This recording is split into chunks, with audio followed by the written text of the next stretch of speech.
is dancing like they up in disco. You niggas in fist pump, you stay up at dip low. You niggas stay up and get low. Heard you way up in Frisco, and you say what the heck so. Every player gets snipped nose, acting gay up in Cisco. Might take the day off and play up at Mistos, causing chaos and play up Calypso. I pause in kitchens and caused addictions. I pause prescriptions and cause inflictions. Lil Bixby playing in stores and bricks and on the dark web. You gotta pause every doors, cause encryption. Tesla engines, pause the pistons. I seen every floor I leave sore and listing. For that action, they sponsored the Bronson. They was hooked on that shit like Johnson and Johnson. That freeway, Ricky Ross, straight out of Compton, straight out of Bumpton. Red on blue, violence in the land. The projection of the will, the perfection of the kill, the reflection of the pills. I'm a frontline soldier, I'm no doja. These crystals not from focus and crypto. Diamonds is dancing like they up in disco. You niggas in fist pump, you stay up at dip low. You niggas stay up and get low. Heard you way up in Frisco, and you say what the heck so. Every player gets lips now, acting gay up in Cisco. Might take the day off and play up at Mistos, causing chaos and play up Calypso.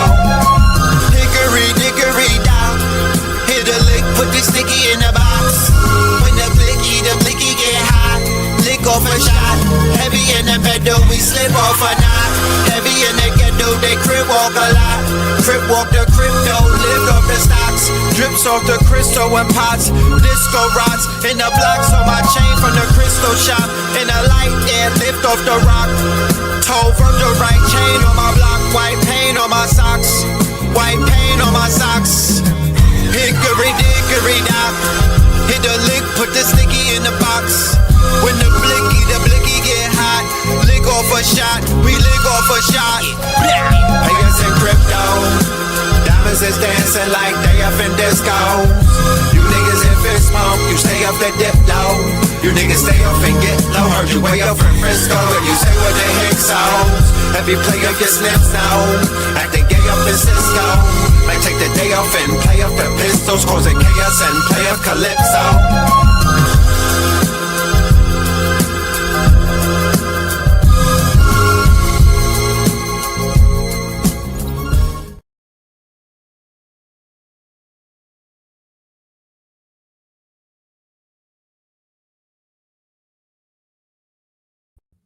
Peace, family. Peace to you and yours. Peace, family. Peace to you and yours.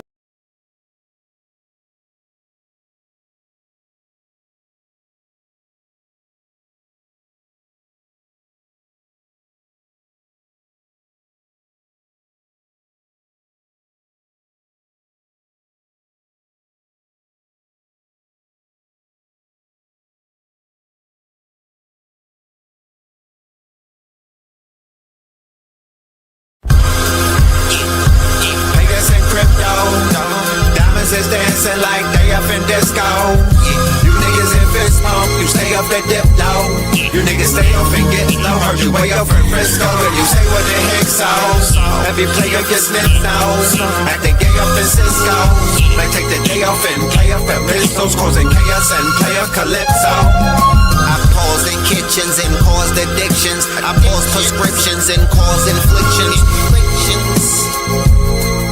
Lil Bixby playing in stores and bricks and on the dark web. You gotta pause every doors, cause encryption. Tesla engines, pause the pistons. I seen every floor I leave sore and listing. For that action, they sponsored the Bronson. They was hooked on that shit like Johnson and Johnson. That freeway, Ricky Ross, straight out of Compton, straight out of Bumpton. Red on blue, violence in the land. The projection of the will, the perfection of the kill, the reflection of the pills. I'm a frontline soldier, I'm no doja. These crystals not from focus and crypto. Diamonds is dancing like they up in disco. You niggas in fist pump, you stay up at dip low. You niggas stay up and get low. Heard you way up in Frisco, and you say what the heck so. Every player gets lips now, acting gay up in Cisco. Might take the day off and play up at Mistos, causing chaos and play up Calypso. Hickory dickory down, hit a lick, put the sticky in the box. When the blicky get hot, lick off off a shot. Heavy in the bed, we slip off a knot.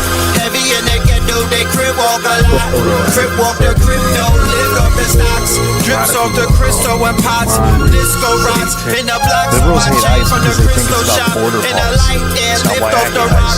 hate ice. Toe Because work the while we right were chain on my block. White paint on my socks. White paint on my socks. Hickory dickory dock. Hit the lick, put the sticky in the box. When the blicky get hot. Lick off a shot, we lick off a shot. You don't go to poor countries Diamonds to is make money. dancing like they up in discos. You niggas in fit smoke, you stay up and dip low. You niggas stay up and get low. Heard you way up from Frisco and you say what they hit so. Every play up your snips now. Back to get on the Cisco. I take the day off and play up the pistols. Cause they kill us and play up Calypso. This trend happens every 165 years. Neptune and Aries do not receive human lifetime. Almost no one on this planet has lived Nigeria through this. wasn't about God. Here's the It's difference. about something Black else. have a folks lot and of Latino Spaniards that like Black to call people themselves in Boricua. America, their ancestors fought for the rights that we all get to fucking enjoy right now. Peace, family. Peace to you and yours. Peace, family. Peace to you and yours. Peace, family. Peace to you and yours. Welcome to Third Eye Thursdays. You are now rocking with the best. Yes, this is your host for the evening, Brother Red Pillar. Let me know how we sound on audio. You hear me? Can we sound? Can you hear me? Are we on the air? Are we on the air? I'm talking about sounding. Let me know. All right, let me know. Are we sounding good? All right. First and foremost, peace to the family. Good evening, y'all.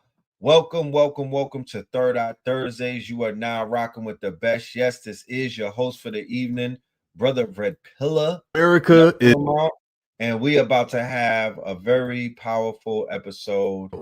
someone Already know. at So much going on, so much to talk about, so much to catch up on. We're gonna have to do this shit in segments and whatnot. So tonight's show, of course, we're going to have a conversation about your girl. I'm talking about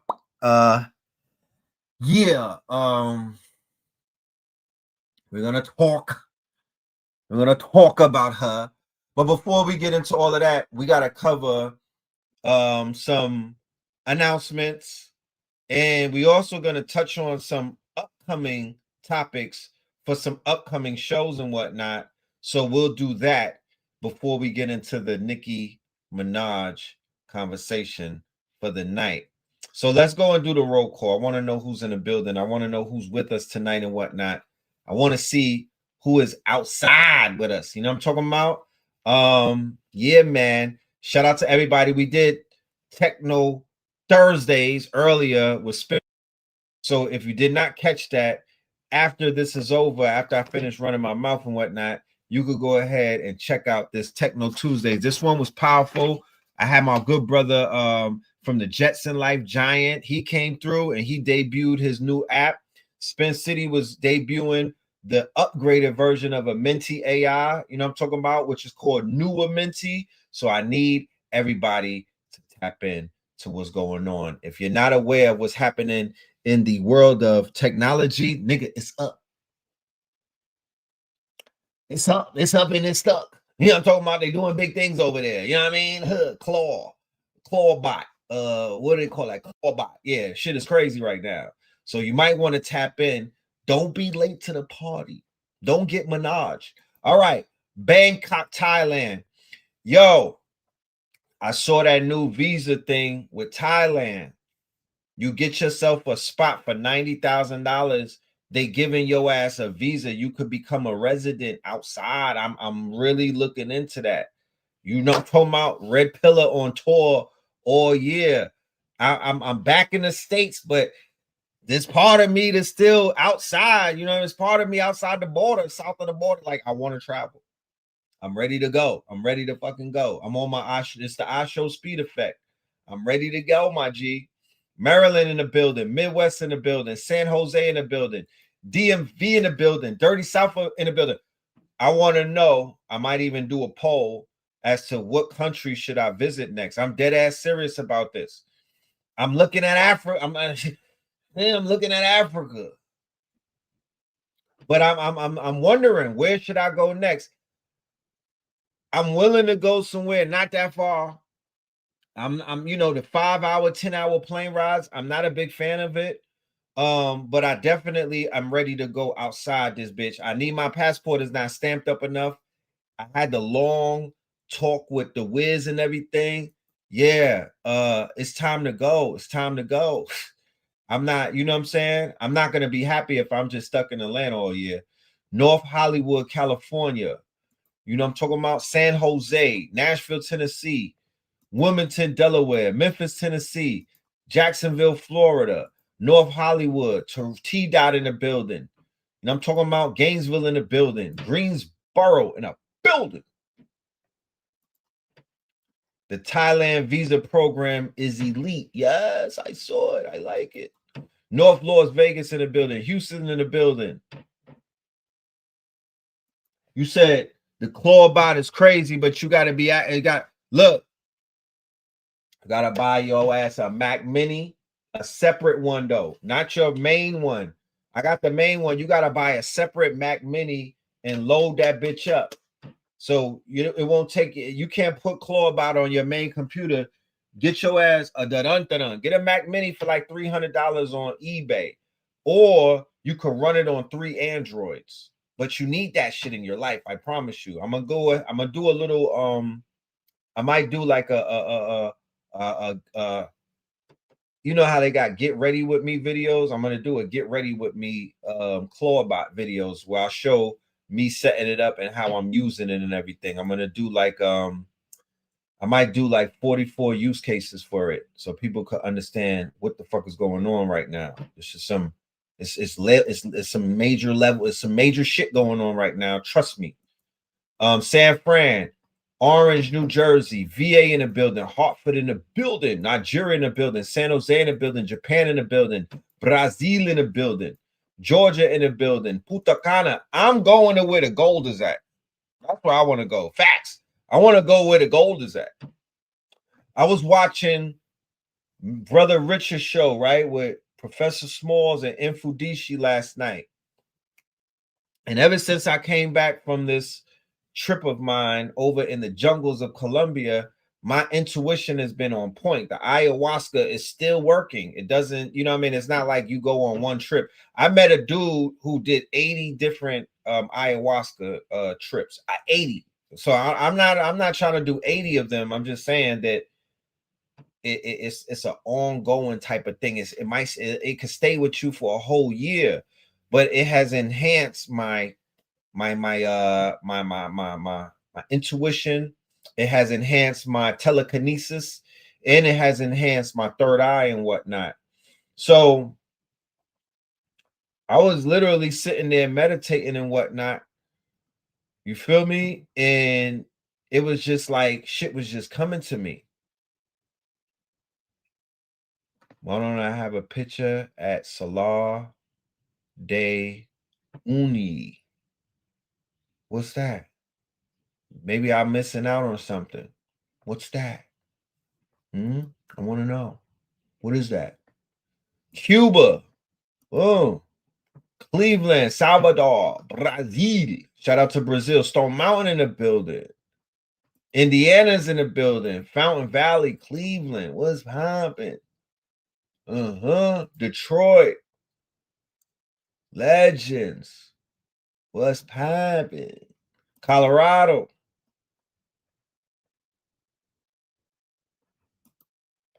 New York is on a level. It's the stick up. Yeah. My mentality is this.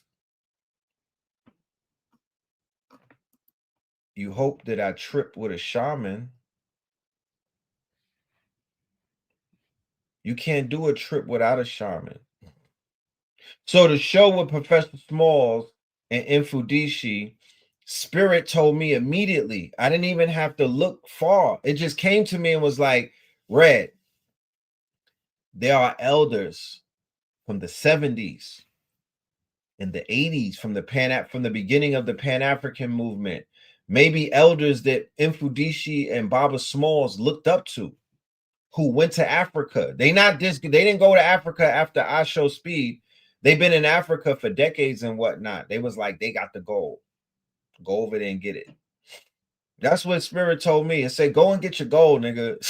It's niggas in Africa with chunks of gold, and they and you know, based off of who you are, you know, I don't want to get all into it, but based off of your ancestral quote unquote lineage and whatnot, yeah, you could literally walk into a village and get handed bars of gold. You just got to show up.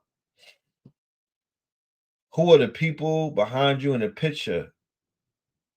My nigga, that's Onika. What are you talking about? And Trump. The fuck? That's Onika and Trump, man. We're gonna talk about it in a minute. Pull up to Texaco, Knuckles in Mexico. Yeah. Yeah, ayahuasca is no joke. We're gonna do more shows about my trip. I'm still downloading the things that I need to download. I have a little journal that I've been writing in. I was taking a lot of voice notes when I was out there, but the trip cannot be explained in one sitting. The trip cannot be explained in one sitting. I need about 2 or 3 more shows to get the information about that trip and whatnot. My shows. I didn't give you the ugly. I gave you the good. The next show is gonna be the bad, and then I'm gonna give you the ugly. Hold your horses, please. Don't jump out the window and crash out. Please wait and hear the good, the bad, and the ugly. I gave you the good. I was like, oh, there's Andes Mountains. Oh, it was crickets and roosters. I gave you the good because that's how I do. I don't come in with the bad first. I give you the good. But I'm going to give you the bad and the ugly, but it won't be on this show. We got to deal with a new kind of ugly and whatnot. But I will say that it was one of the most challenging trips of my entire life.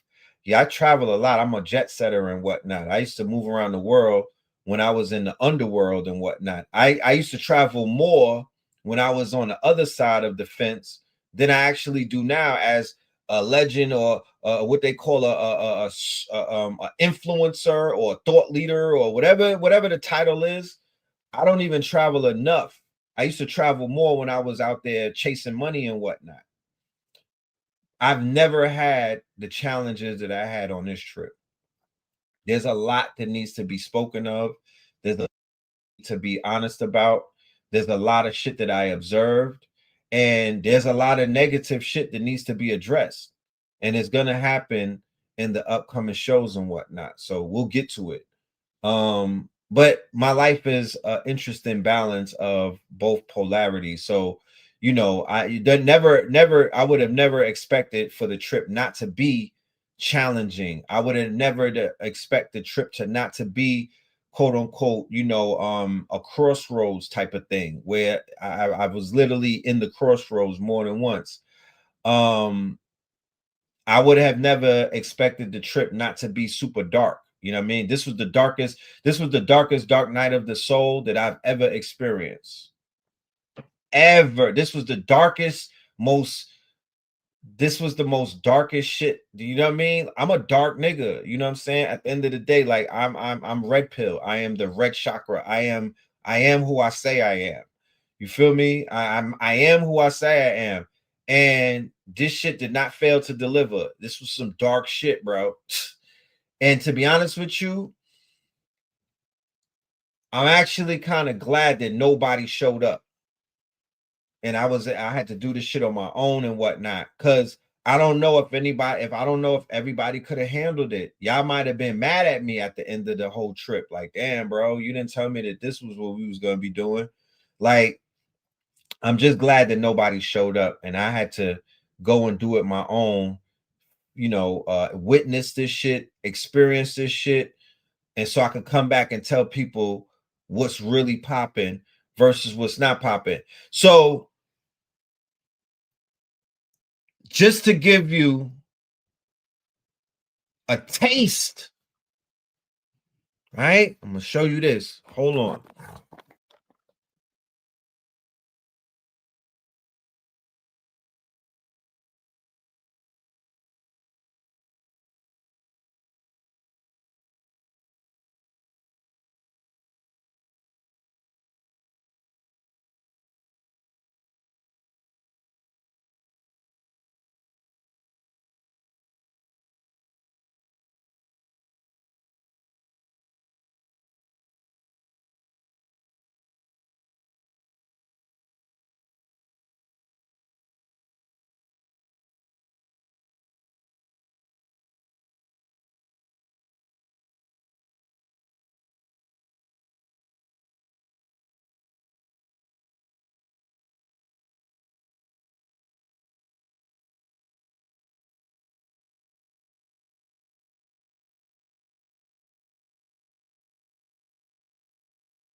Everywhere. Hello?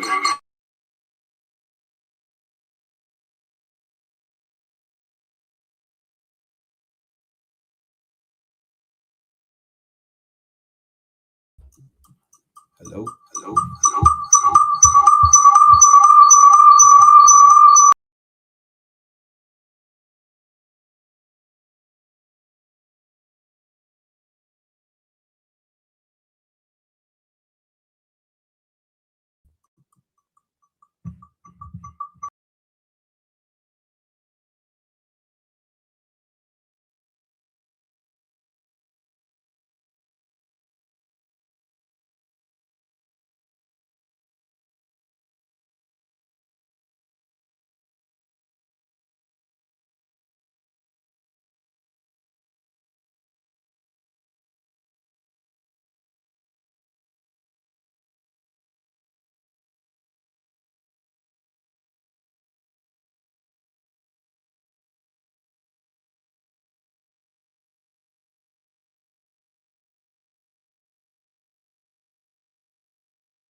My bad.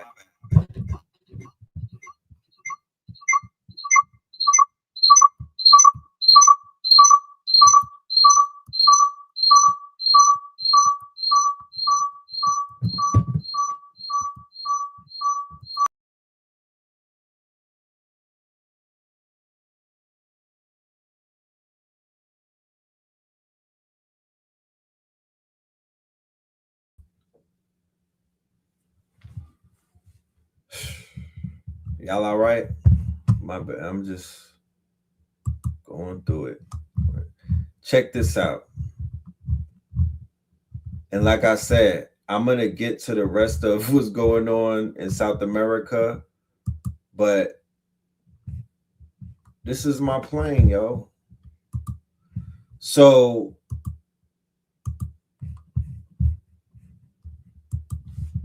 to go to where I had to go,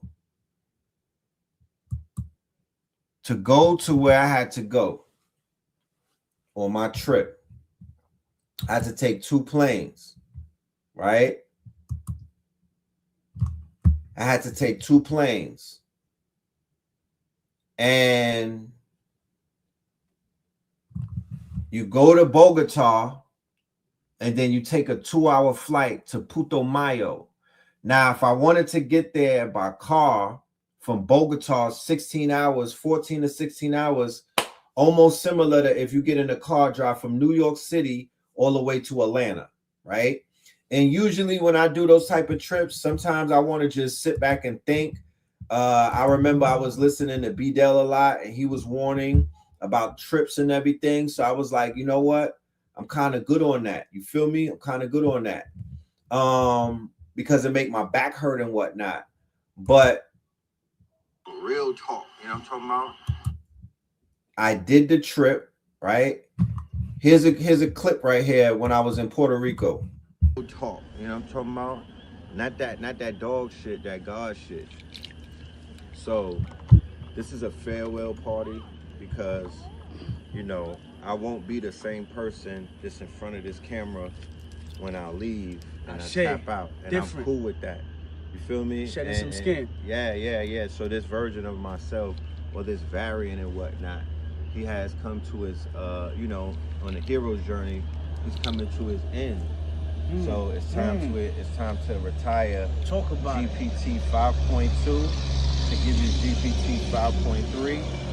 Gemini 29, Gemini 44. Let's call it that. Gemini 4.4. Yeah, we were going from 3.1 to 4.4. Let's go. So recursion is the cycle of life. Go and research that.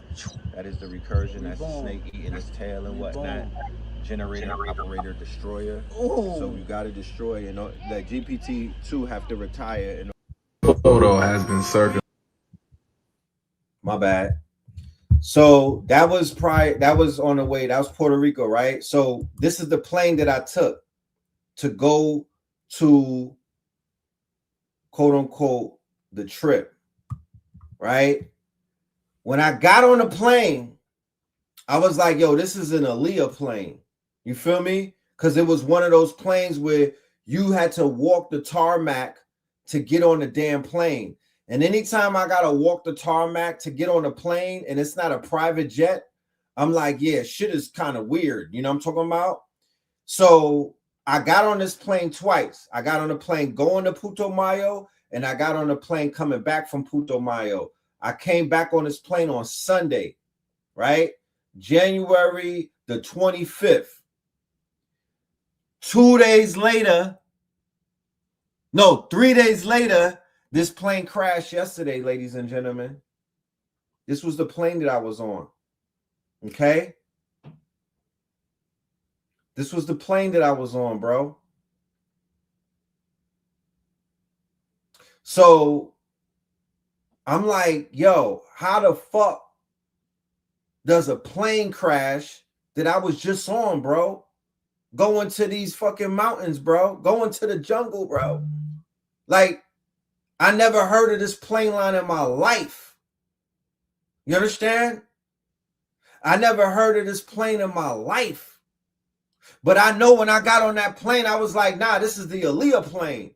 This shit is not, it don't even feel like it wasn't janky, like it was shaking in the air or nothing. But I was like, I don't, you know what I mean? Taking these little planes is kind of risky. But the way that this shit is set up in some of these countries and whatnot, you can't go to certain places unless you get on these little planes and whatnot. It was like an inter-Colombian travel. It's an inter-Colombia travel and whatnot. My nigga, from Bogota, the plane crashed, bro. I just seen this shit today. Yeah, B-Del said don't get on the planes. Right? So I'm like, imagine if you go somewhere and you feel a dark energy, right? And you feel like, you know, there might be some type of shit going on that you might not even realize.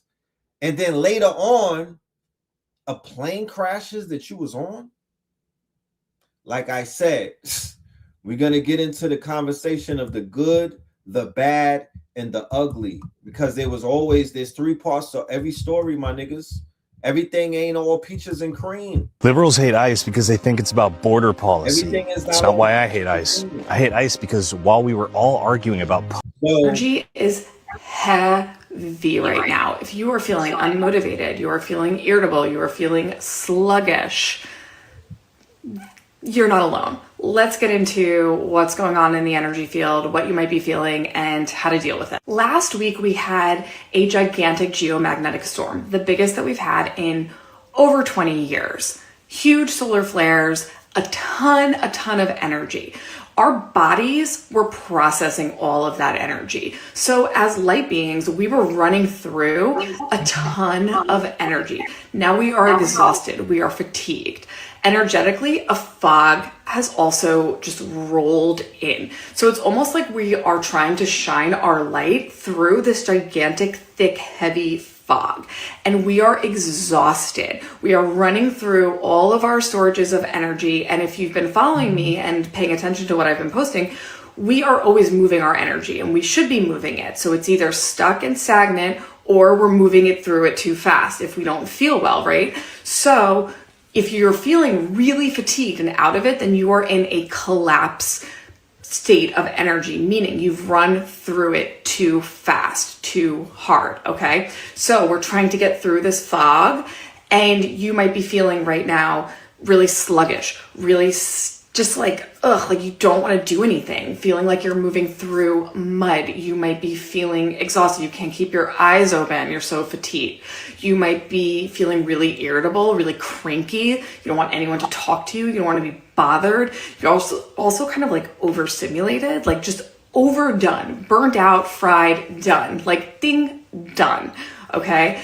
That's because it's actually an overuse of energy. So it's not that you don't have any energy, it's that you use too much of it. So now you're out of it, right? Like it's an overuse of energy. Okay. Who feel like that? Is anybody out there feeling this? Can anybody out there relate to this energy that she speaks of and whatnot? Is anybody experiencing these symptoms? Right? Let me know. Okay, let me know. I figured that this would resonate. It's a lot of shit going on in the cosmos. There's a lot of things good. Janice, the month of January, she's been a very interesting month and whatnot. A bunch of shit has gone down in this one little month of Janice and whatnot. A lot of shit. If you really pay attention. Let's go. So what can you do? You have to restore your energy. So you can do that with breath work, okay? But calming breath work, not intense holotropic breath work where you're running through more energy. You need to restore the energy. You can do it with frequency music. Check out my portal. My portal has energy work that can restore your energy. Things like nourishing foods, high vibrational foods, food that is literally light, right? So raw fruits and vegetables, organic fruits and vegetables can also restore that. I want to know how you're feeling. Comment below and let us know. If you're feeling the opposite right now and you're feeling more of that stagnant, more of that built up, restless, anxious anxiety, then you need to move through it. So then I would recommend moving your energy versus trying to restore it. Comment below, let us know how you're doing. You heard that? All right, now I'm gonna show you something real quick. All right. So yeah, she's talking about the energy and everything, and that's cool. You know,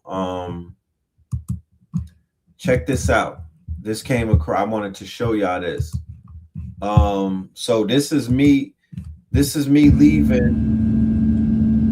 This is me on that same airplane that crashed, right?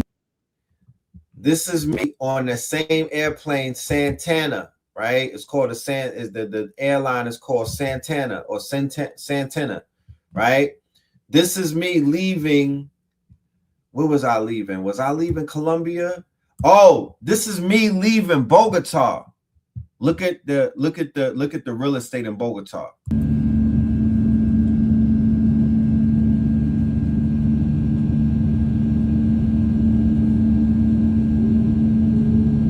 That's Bogota, y'all.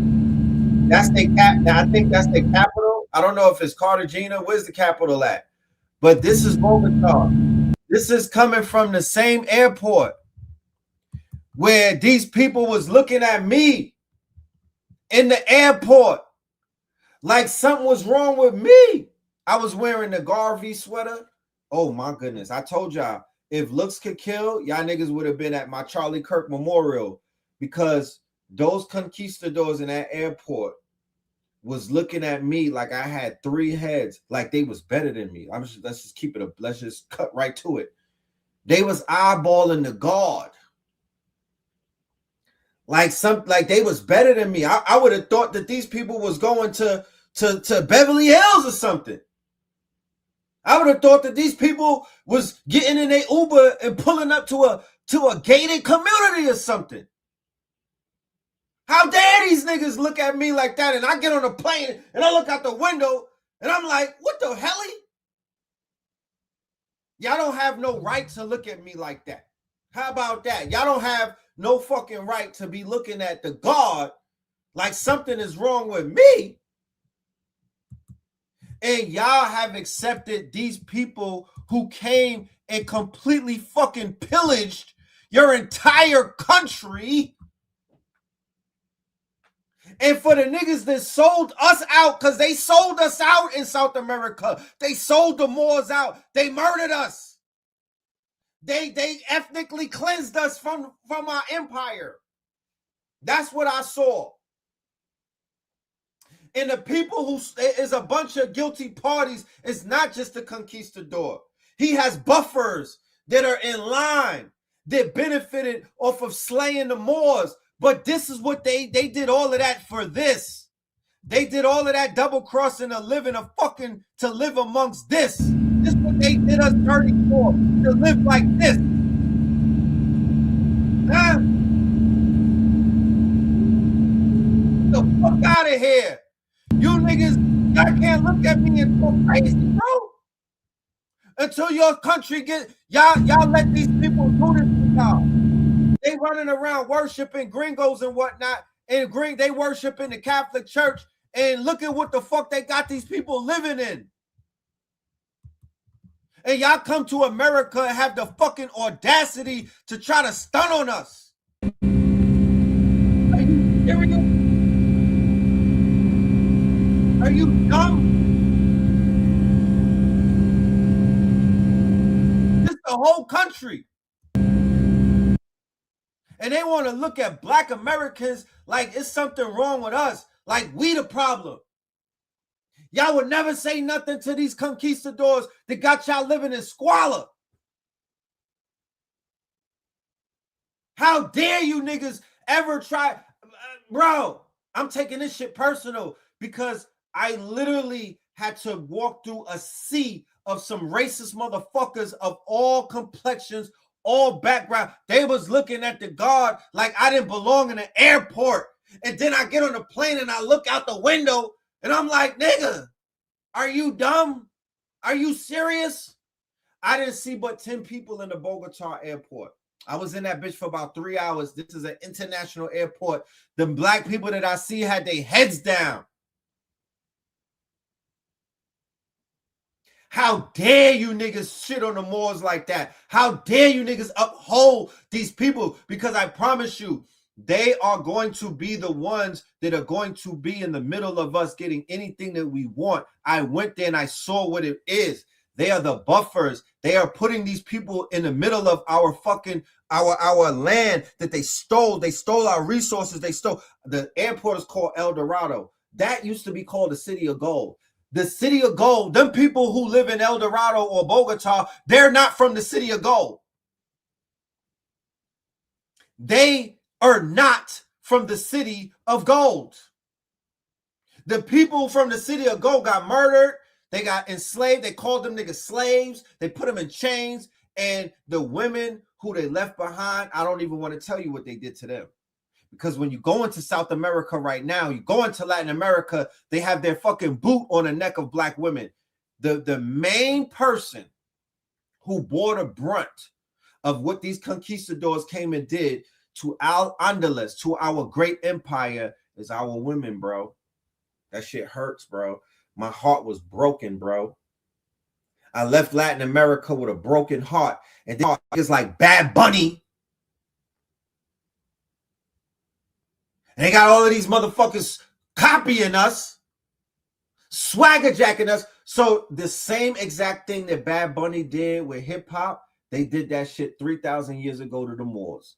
The Moors was the niggas singing. That we had them, you know what I mean? We was doing the flamenco dance, we was doing the bull run and all of that shit. We had the swag, we had the gear, we had the jewelry, we had it all. And the motherfuckers came and copied us. And then they knocked us off and they cloned us. It's the same shit you see with Bad Bunny. If they say, you know what, we're gonna ethnically cleanse these niggas, they are the ones that are cosplaying our original swag, our original design, our original everything. The same way that they came with the merengue, the reggaeton, the same way that they borrowing shit from us with the fucking drums and all of that, the same way that they took salsa. They're not just taking the culture, they're taking everything and have the audacity when we show up to act like that we can't come and collect our shit, bro.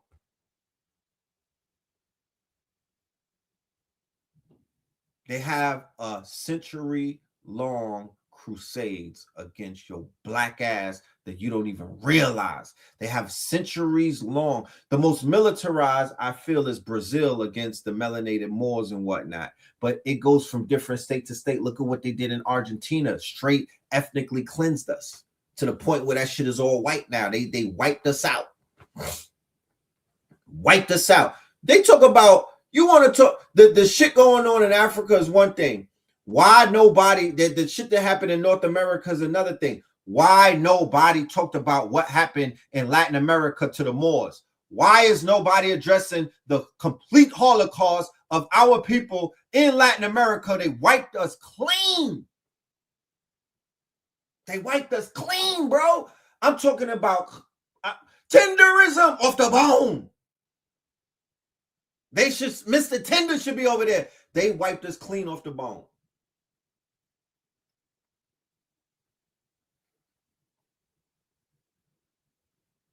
So I understand this migrant shit. When they sent all of these are buffers that they sent over here. Them niggas will, they will kill to uphold whatever that gringo built for them. They are not trying to go back to the Moorish ways. They're not trying to go back to what we had buildings, we had castles on your land. We had cities of gold on your land. How dare you niggas? We was modernized. I went to places that looked like it was stuck in time. And I'm not mad at being stuck in time because everybody is not for the now. I said it on the show earlier. There are places that are literally stuck in time like they're living in the 80s. I'm a proponent of going back in time. Yeah. Because everybody is not ready for the now. Everybody's not built for the future. Some motherfuckers need to go back to these countries that are living in the 80s with your mind state of you thinking ahead because you come out of the big city and then build into the future, into these states. Why is niggas not regentrifying the shanty towns? Why is nobody coming to repaint them old cinder block homes that look like it looked like they stopped building in the 50s? Huh?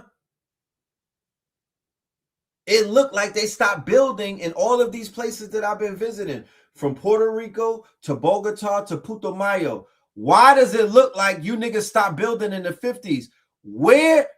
So they sent their children to America, they sent their children to college, they sent their children to Europe, they sent their children all around the world. You niggas can't send a paintbrush back to your abuela's house. You can't send a fucking painter. Huh? These places are stuck in time. Nobody is doing, there's no renovations. I didn't see no renovations. But all of their children and their grandchildren and their offspring is in America looking at us like calling us lazy, saying stupid shit about us out the side of their neck. But your home, where you come from, where your abuela, your mama is from, they still living with a tin roof, my nigga. You didn't upgrade the fucking tin roof. You niggas didn't paint since the 50s. That's 1950s paint on most of those buildings. Where's the upgrade at? Why y'all in America? What are you doing for your homeland? I don't ever want to hear all the way from Bad Bunny down. I don't want niggas can never talk to me sideways about anything, bro. I will be respectful, but I will be so disrespectful because it's like, nah, fam, you shouldn't have let me in your home like that because I saw some shit that I got questions about. Y'all should be very humble when y'all around us. Straight like that. We can do more in a few weeks for your homeland than your niggas did your whole lifetime. We could go over there and change that shit in literally a few weeks with some paintbrushes and just a clear mind, because that is paradise. So I'm shooting at nobody to make it seem like, you know, that it is paradise. I was in paradise, and there are people who live in paradise that know that they're in paradise. So when you wake up, there's no such thing as third world. When you wake up in paradise and you know that you're in paradise, you should act accordingly. They live in paradise. So yeah, the aspirations is not to have no big mansion. The aspirations is not to try to live like the gringos over excessive. The aspirations is to live as simple as possible. So I've said it before and I'll say it again. I will live in a cinder block home with a tin roof. I will do that. I'm just going to put, you know, maybe new windows on that bitch. I'm going to make sure that the pastel paint is brand new and whatnot, but I will move into a cinder block home with a tin roof and think nothing of it and put a fucking hammock up and just have Wi-Fi, and I'm good. I was in some very simple homes and I was so good. So I'm not going to stun on that. I said it the last show before and I'm going to say it again. Even though I've saw what I saw, those places have bred powerful, magical. I'm talking about some of the greatest people that have walked this planet come out of those shanty towns or those tin roof houses and whatnot. I am not stunning on that. What I'm saying is this, that we should have a better understanding as to our struggles, because we're all going through a motherfucking struggle, and we all have a common foe who has their motherfucking boot on our resources and whatnot, and we should have a better understanding about how we can fucking help each other. Huh? Y'all not benefiting off for trying to stun on us. And we don't benefit off for trying to stun on you, because at the end of the day, nigga, you're living on our land.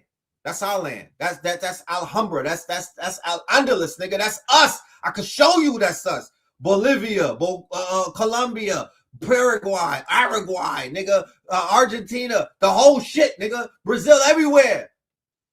Mexico. What are you talking about?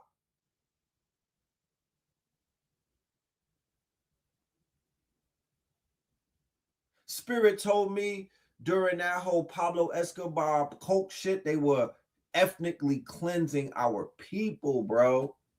The cover was the cocaine shit. They was in the jungles wiping our people out. They was all up in that bitch wiping our people out and displacing them, man, with that cocaine. That's CIA and that's the Vatican.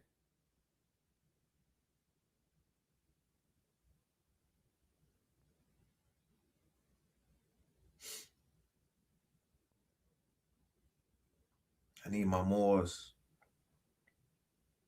Why the Moors never touched Latin America and talked to us? You niggas skip that shit, bro. I need y'all to really get on your fucking job and make sense of what's going on. You can't ignore it. You know, you can't ignore it. Let's change the narrative about this whole third world shit. Check this video out, because we got a common foe. Well, I'm aware of that. Is not poor. You don't go to poor countries to make money. There are very few poor countries in this world. Most countries are rich. The Philippines are rich. Brazil is rich. Mexico is rich. Chile is rich. Only the people are poor. But there's billions to be made there, to be carved out and to be taken. There's been billions for 400 years.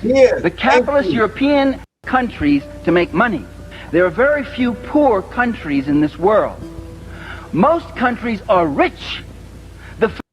So we have to respectfully do not talk these people down like they some poor ass peoples. They are not. They live in paradise. They live on rich lands, ports of riches. I don't know if they know that, but they do. And these people are rich. The culture is rich. They have rich hearts. They are rich in their making. Let's be clear. It has nothing to do. If there's gold in the land, then the people who come from the land are rich. If the dirt is red and it's rich and it has elements in it, then that translates into the people, because people is eating the food from that land. So it transfers into those people. Those people are living. But some of them think because of the Jesus that they worship, or because of the Bible or the language that they speak, they got this shit fucked up. And I don't know if they know who the real enemy is. Black men and Mexicans or Latin people should not be warring Moors and gringos or their quote unquote buffer. These are their buffer children. They created a buffer race to fight us. We should not be banging heads like that. We should be focusing on the people that put the batteries in you niggas' backs and robbing you niggas blind. They put you to war so you get knocked off and they take more of your land. Philippines are rich. Brazil is rich. Mexico is rich. Chile is rich. Only the people are poor. But there's billions to be made there, to be carved out and to be taken. There's been billions for 400 years. The capitalist European and North American powers have carved out and taken the timber, the flax, the hemp, the cocoa, the rum, the tin, the copper, the iron, the rubber, the bauxite, the slaves, and the cheap labor. They have taken out of these countries. These countries are not underdeveloped, they're overexploited. Overexploited. Overexploited. That's what I see. Overexploited. These places are fucking rich. Understand? But they are being pillaged by the gringos, multinational corporations, right? All of these people with their fangs in our people's necks and whatnot. It's disgusting. It's disgusting. This work is never done. It will never be done. So a miracle needs to happen to wake that whole entire place up, because keep in mind, the gringos are descending on South America. The gringos are descending on South America. They're about to take that shit with force. And although they have, they're tapped into their spiritual powers and they have a lot of spiritual prowess, militaristically, they do not have what it takes to defend their lands. I've been to all South American countries, but if they look anything like the ones that I've been to, yeah, you don't stand a chance against these gringos, because they were already whispering when I was out there about the Trump, when Trump got Maduro, when Trump hit Venezuela, 20 soldiers killed 300 men. I repeat, 20 soldiers on the American side, USA, with the advanced, these are super soldiers that has Lucky Palmer's technology, and they have Peter Thiel's technology. There's a helmet that they got out that sees everything 360. And if the helmet looks at you, then then 100 drones can see you at the same time, and they will all attack you at once. This is new technology. I told you niggas about IOWAS. Artificial intelligent weaponry as synthetic service, as it's automatic artificial intelligence weaponry as synthetic service, right? Yeah, they was washing them niggas with new technology. So that word is spreading all around South America to the point where if America pulls up, them niggas might just drop their guns because they don't want that smoke. They're intimidated by the rumors, right? So you could defeat a nigga before you even show up on some Mike Tyson shit. Like he was beating people before he even got in a ring based off of what? Based off of his reputation of him knocking niggas out before in the first round, right? They were setting off implosive bombs that was making people bleed from every single orifice in their body. They was hitting them with sound weapons. They was hitting them with all type of shit, and they washed up the Cubans and the Russian elite forces right in Venezuela. And those rumors, I was hearing whispers of that in the streets or in the jungles. People are paying attention to that, and they're becoming intimidated. Nobody that I saw from the whole trip could fuck with the technology or what America, and of course, is it real, is moving with right now. So there's two parts of the world that we're looking at. There's Burkina Faso in the Sahel, and it's this shit right here. Everything that I saw going on in South America was the polar opposite to what's going on in Africa with the Sahel region. And to be honest with you, the shit going on in Latin America, they are allergic to those Sunni Muslims or those Sufi, those magical Negroes in fucking Africa. They were raised and they've been trained by the church, mostly the Holy See, because those are the Holy See soldiers right there. And then they gave you an Argentinian Pope and whatnot. But that's the White Walkers of the motherfucking Roman army of the Holy See. It's the whole entire Latin America. Facts. And they have trained them niggas to be anti-Islamic and whatnot. I answered the phone on, you know how the Moors answer the phone and they say Islam. I answered the phone and I was like, Islam, nigga, you should have seen all of these people's faces. They was ready to pack up. They have a fear factor of Islam. They have eradicated Islam in South America. They don't fuck with Islam. This is all Christendom. This is a Christian militaristic operation that never ended and whatnot. It started in Spain and Portugal, my niggas. That's what you're looking at.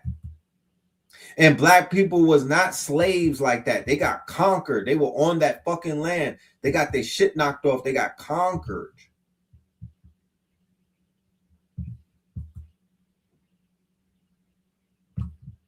Okay?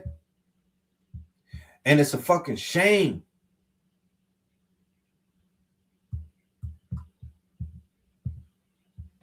It's a shame. Yeah, the true Islam. Not, I don't know about that Saudi Arabia shit.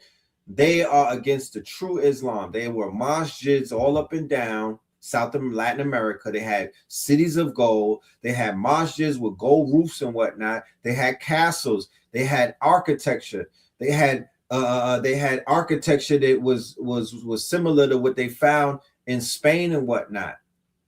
Okay, all up and down that bitch. And some of them put crosses on it. They converted it into their little church type shit. And then other things got bulldozed. And then they had this whole thing where shit got melted into rock. What happened? I don't know. You got to go in the time machine. I don't want to speculate. We'll find out one day. So let's look at another video real quick. You know what I mean? So we could get a better understanding as to what the hell is going on. Let's go and talk to our Latinos. Shout out to you, the Latinos. This wasn't even supposed to be about that, but this is about that. Let's go. Say something that needs to be said among Latinos, among the Latino community, especially among Chicano community, Mexican Americans, Latino Americans, okay? If it wasn't for Black culture, Black people, Black communities, Black leaders, Black artists, Black music, all of it, if it wasn't for that, we would have an entirely different experience in the United States. Here's the difference between Black folks and Latino folks.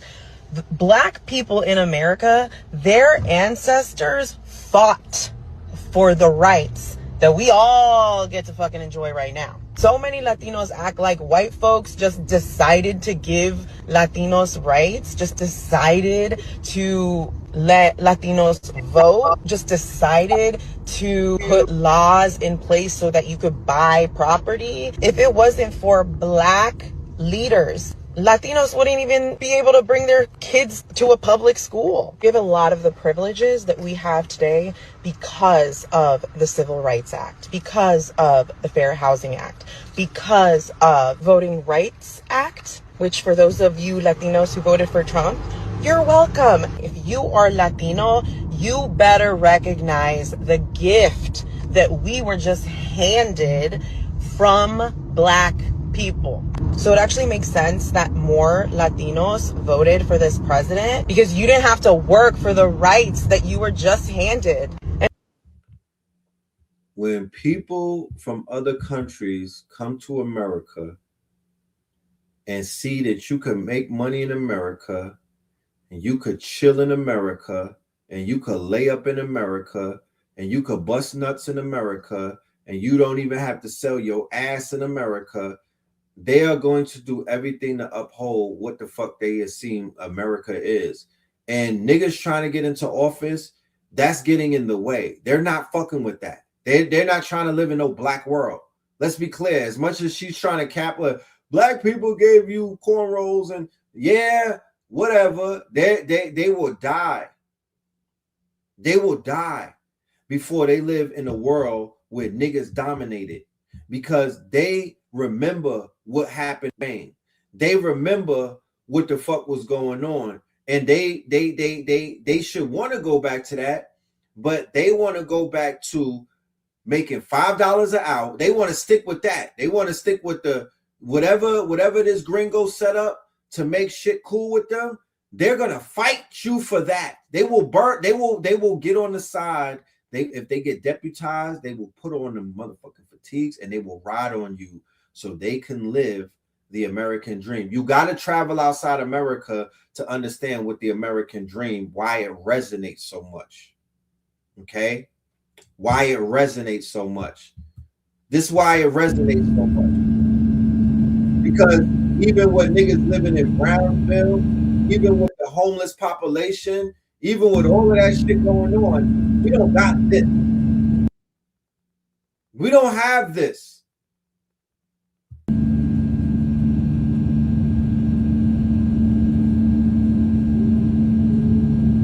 So when they leave this to come to where we're at, when they leave this to come to the land of milk and honey, when they leave this to come to America to lay up, to do Uber Eats, or to pursue a college career, or to be a doctor, or to be a police officer, or to be a Zimmerman, or to be a Nick Fuentes,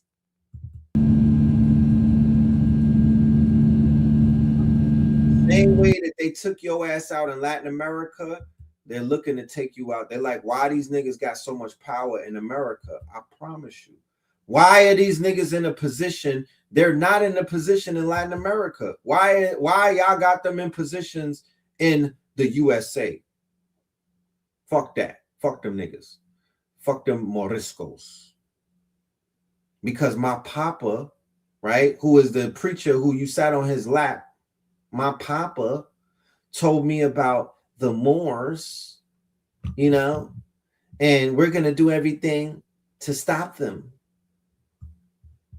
Moors were intermarrying with Euros since the 7th, before the white laws. Blacks and whites lived together. Tell the truth. Yeah, that was the truth. You're teaching us something now? And what does that mean? What's your point? Everybody knows that. That's not even new information. The Moors were spreading their seeds. Africans go outside of Africa and pipe shit down. That's what they do. They've been doing it and they still doing it to this day. That's why Europe is turning dark right now, because Africans, that's what they do. They go places and they spread their seed. What's next? And to be honest with you, yeah, them spreading their seeds it was a result of the downfall. It was a result of the downfall. You know, Latinos are Southern Europeans. We are indigenous. This woman doesn't know pre-colonial and yeah, and I feel that a lot of them don't know the history like that. You're exactly right. A lot of them don't know history. So everybody needs to be taught the fucking truth. You know what I mean? Everybody deserves to learn the truth at least one time so they can have the opportunity to either accept it or deny it and forever live in ignorance. But there's a lot of people who have no damn idea. They'll be talking to us like our shit starts at slavery. They're trying to talk to us on some slavery shit. And I'm like, nigga, I don't even know what the fuck you mean. Talk about what the hell was going on in the 1400s on your land. Talk about the Olmecs. Talk about the 13, the 12, the 11, the 10, the 9, the 8, the 7, the 6. Don't come over here with that slavery shit. Fuck is wrong with you? And it's not slavery. It's prisoner of war, and it's genocide. That nigga ain't that wasn't these ain't plantation states. The fuck you mean? These ain't plantation states. Worry, I will be talking about immigration too, but for right now, I just want to give Black people their flowers. I want to give Black artists their flowers. I want to give Black culture their flowers, because if it wasn't for them, I would not be who I am. Happy, beautiful, beautiful Black History Month from this Latina and most Latinos that have common sense. Like I said, you're gonna see Bad Bunny at the Super Bowl. They're stealing, they're cosplaying us.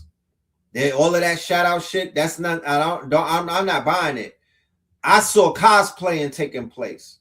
I saw people robbing us of our fucking culture with giving nothing back, bro. That's what I saw. And I saw my people at the bottom, bro. That's what I saw. Moors crossed the Gibraltar, which is named after the Moors, by the way. And they found Spaniards running through the mountains and forests of Spain like dogs and chimps. Oh my goodness. So, like, that's probably why Spaniards are the most racist people on the planet and just hate everything that is darker than them. Okay. Furthermore, you have a lot of Spaniards that like to call themselves Boricua. They're not Boricua because they were born in Puerto Rico. In Puerto Rico, you have a lot of Spaniards that move there from Spain and marry their first cousins, half sisters, and nieces and stuff like that to get back that white skin, to breed the black out. So you have a lot of Spaniards in Puerto Rico that like to think that they're Boricua, but Boricua has to do with indigenous blood. It has to do with Taino blood. Okay, so, Taino. Yep. And those are Native Americans. Yep. So, you know, Spaniards didn't bring anything to the world. Everything that the Spaniards did or are known for, they were taught by the Moors. So whenever you hear that stereotype about cave people or about white folks smelling like wet dogs, it's not all Europeans. It's specifically talking about Spaniards. And everybody else in Europe knows Spanish history. An English dude and a French dude told me the only good Spaniard is a dead one.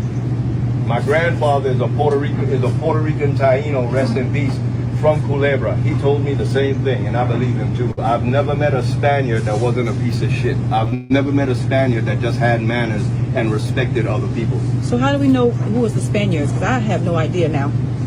Oh, you know Nick Fuentes? Nick Fuentes, Nick Fuentes? He's the #1 Spaniard on the internet. Okay. Old closet. Do they speak Spanish? They speak Spanish? Huh? Do they speak Spanish? Yeah, he's from Spain. I don't know if he speaks Spanish. Okay. I speak Spanish fluently because that was my first language. My parents are from Puerto Rico. Okay.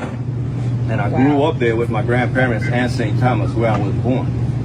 So when they say Spanish rice, they don't know what they're talking about. They don't know what they're talking about. See, most people like to say Spanish when they're talking about Latin people. So even if they mean Mexican, Venezuelan, Dominican, Puerto Rican, whatever, they always say Spanish. You know what I'm saying? But Spanish has to do with Spain. Okay. You know what I'm saying? In the Caribbean especially, all of us, you know, island people, we call them gringos que hablan español. Crackers that talk Spanish. You understand? Y'all not, I mean, he's making it plain. And fuck who feelings get hurt at the end of the day. because they say way worse shit about us. He's just giving the truth. It is what it is. Certain people are so scared and politically correct that they will never acknowledge the truth when they even hear it, bro. They apologize for the truth. They apologize for the truth. You got to stand on that sometimes and just, you see how he was enlightening the lady? He was enlightening her with the facts. We got to enlighten people. Okay? We got to enlighten people. They've never heard some of this information. Okay? They've never heard this information. Check this. This is why they be jealous. Yesterday, a white femme person in on day one of one of my classes got mad because her ancestors don't fly and my ancestors do.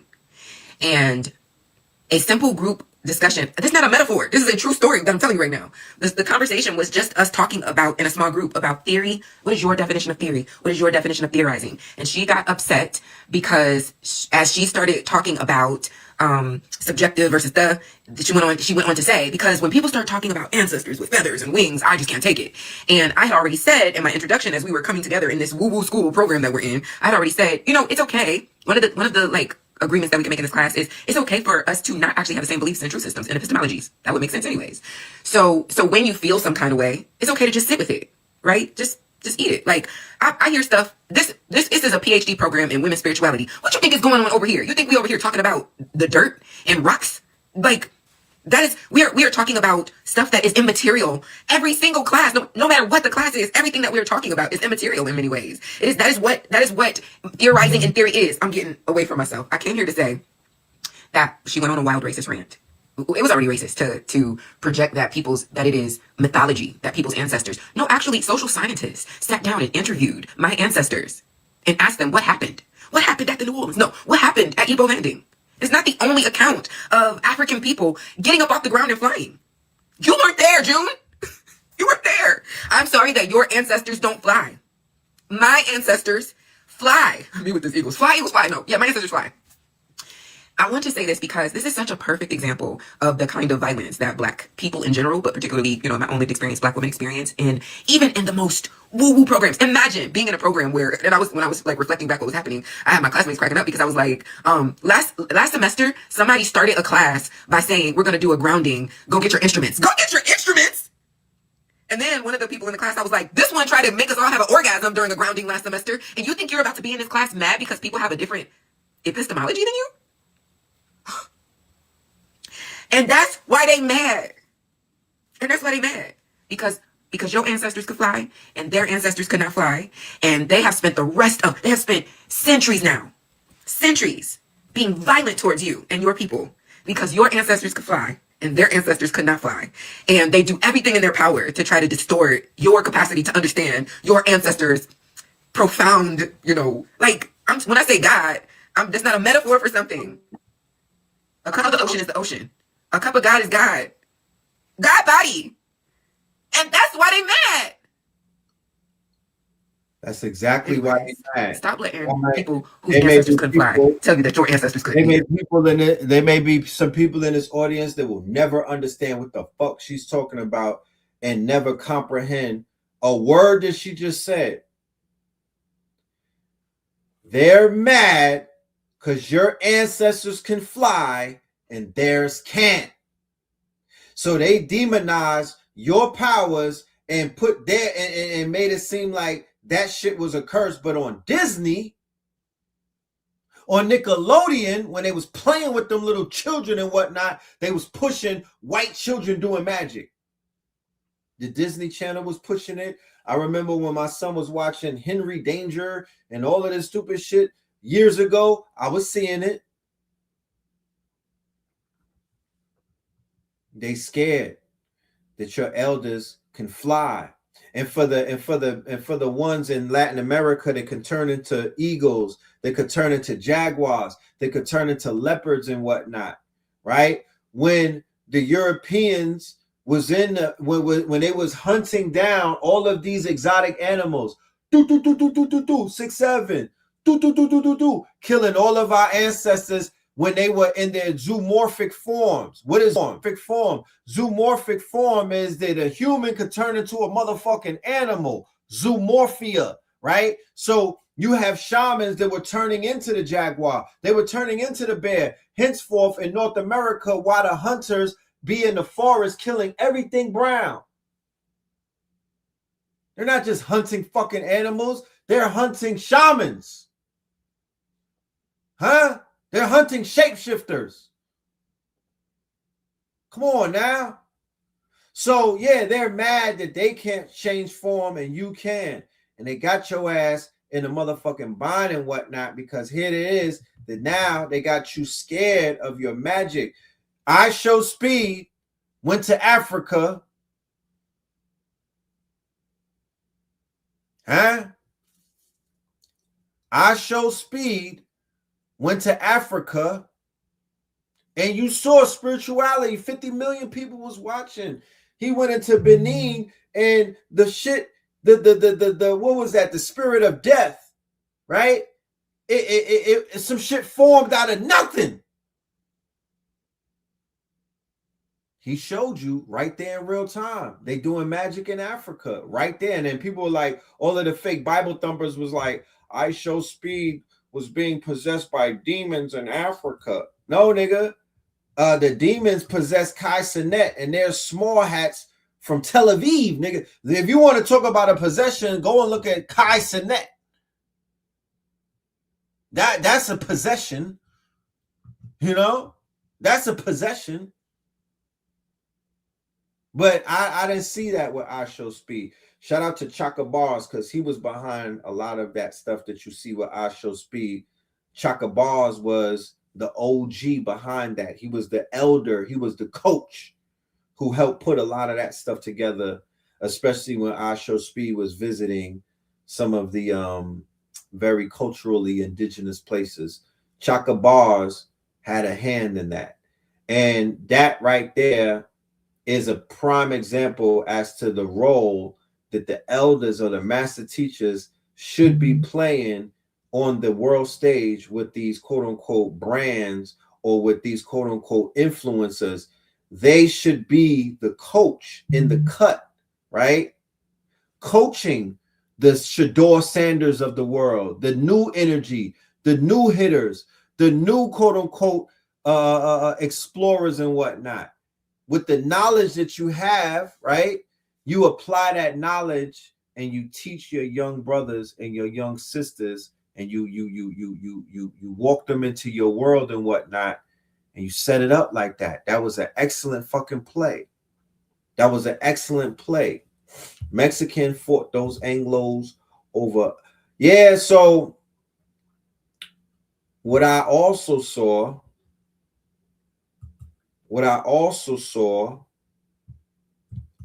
was my dude right here.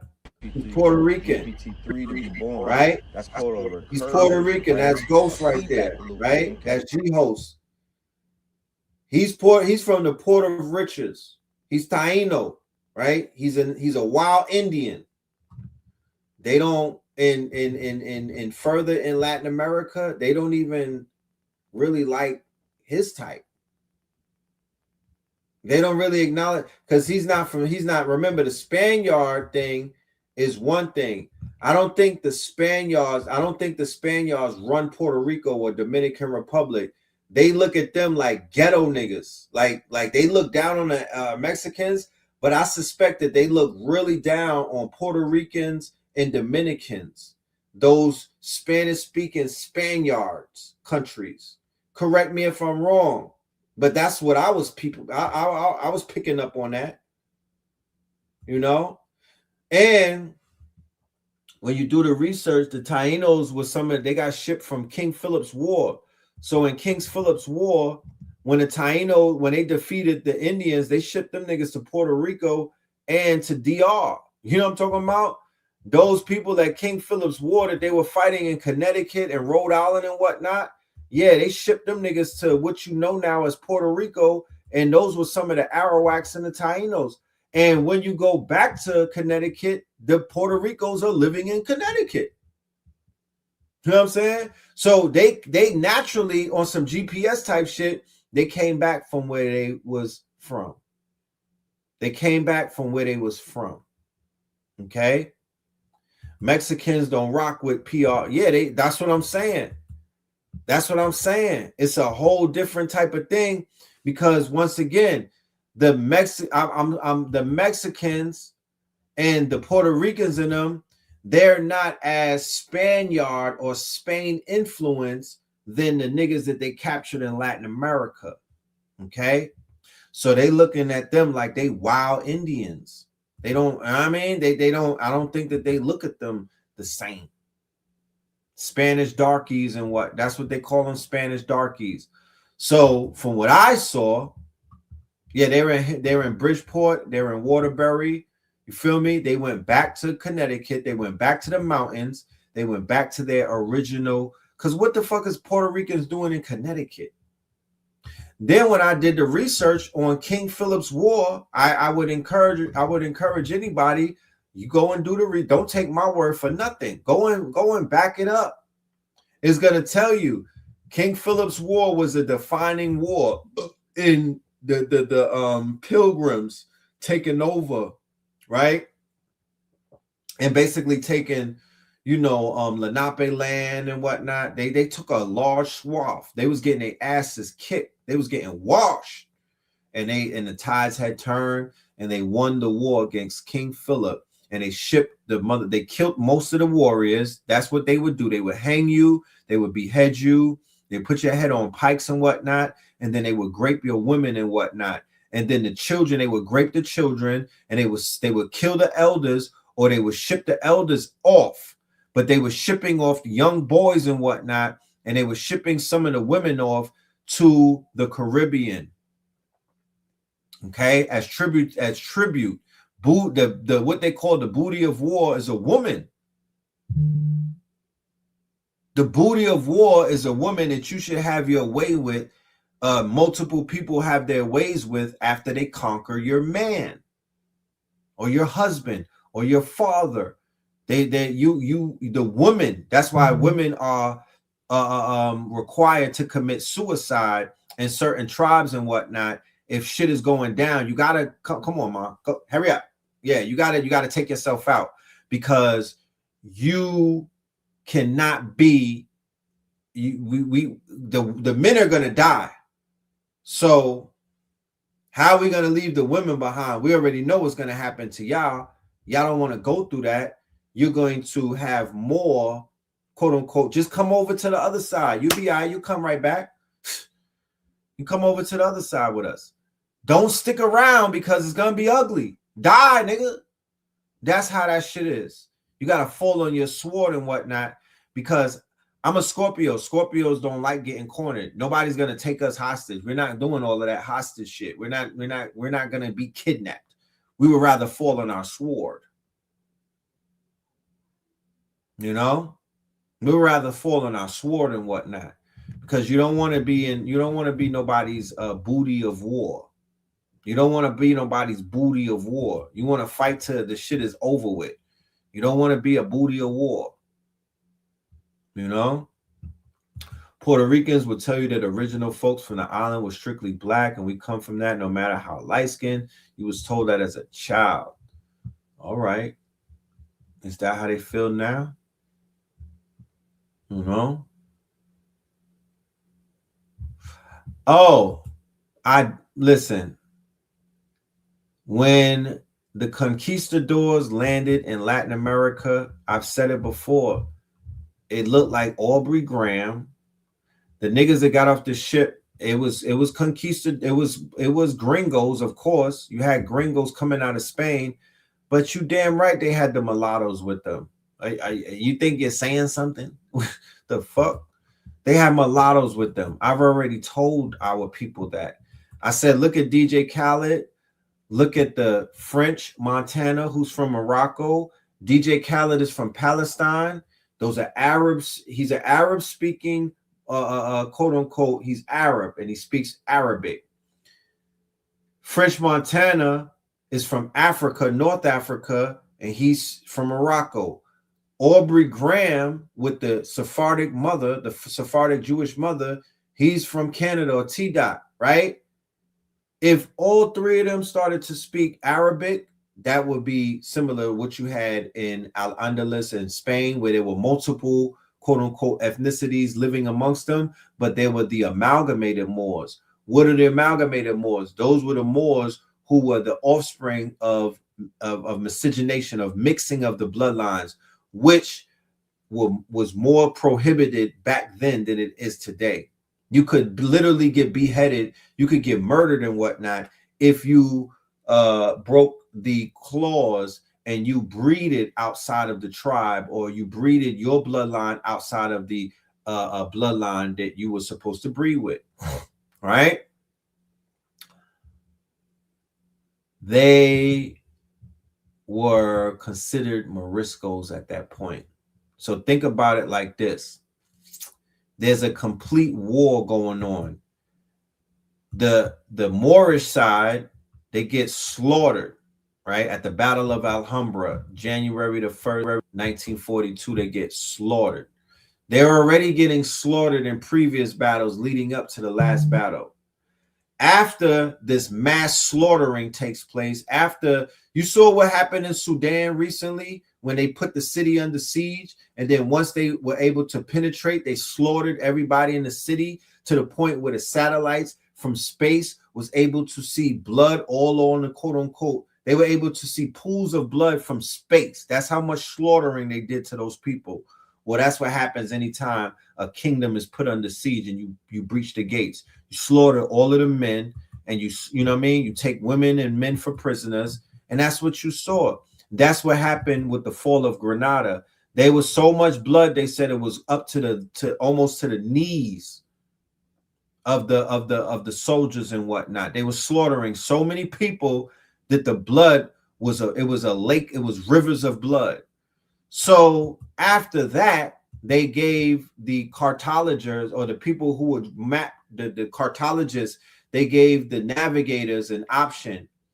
They put a sword to their neck and said, either you're going to convert into Christians or you're going to lose your head.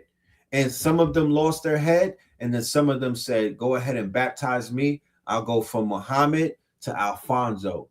And that's how they flipped them. And they probably flipped them as well. You know what I mean? They probably romanticized them, right? But that's how they flipped them. You know what I mean? They flipped them into little Moors, and those little Moors turned into conquistadors. Yes. You know, those little Moors, or those Moriscos, became the quote unquote arm of the church and the crown against their motherfucking wills. But then also you had Moors, the double-cross Moors at the Battle of Alhambra, and they got down with what we know as Christian Dome.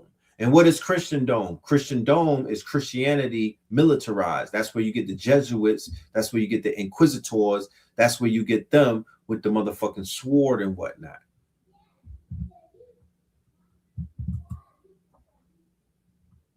So let us continue. Your ancestors can't fly and you're mad. We left on that part. Your ancestors can't fly, and that's why you're mad, because ours can. We left on that part. So here's this Skrilla thing going on, right? This is also something that needs to be spoken about.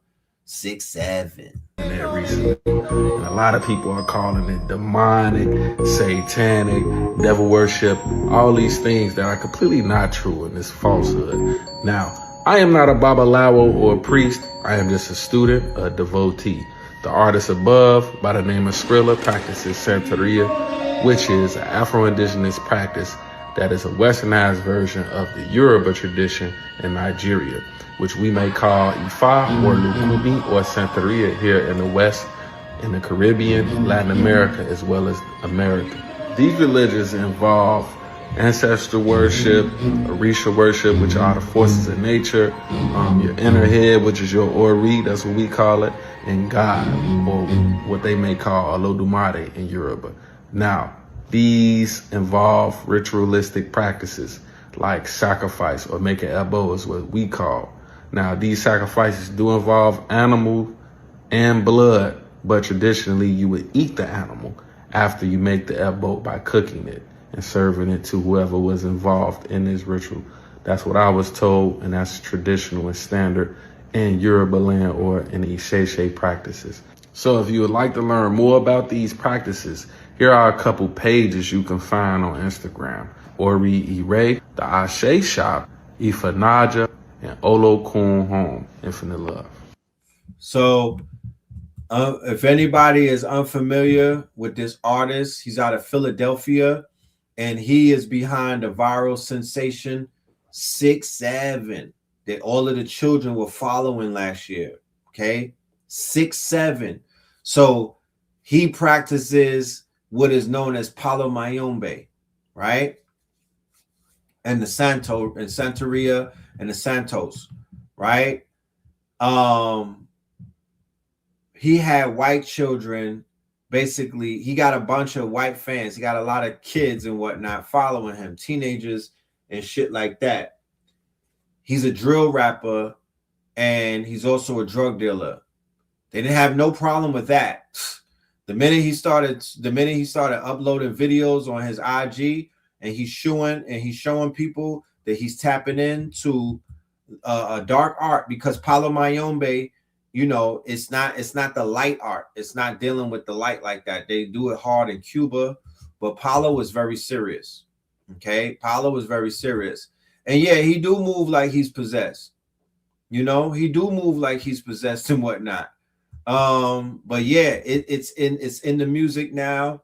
It's in hip hop, and people are trying that out because Skrilla has a big influence over the youth, similar to when they brought the Alegba and they brought the Alekes and they brought Ifa to Atlanta, right? Young Thug did that. That's YSL.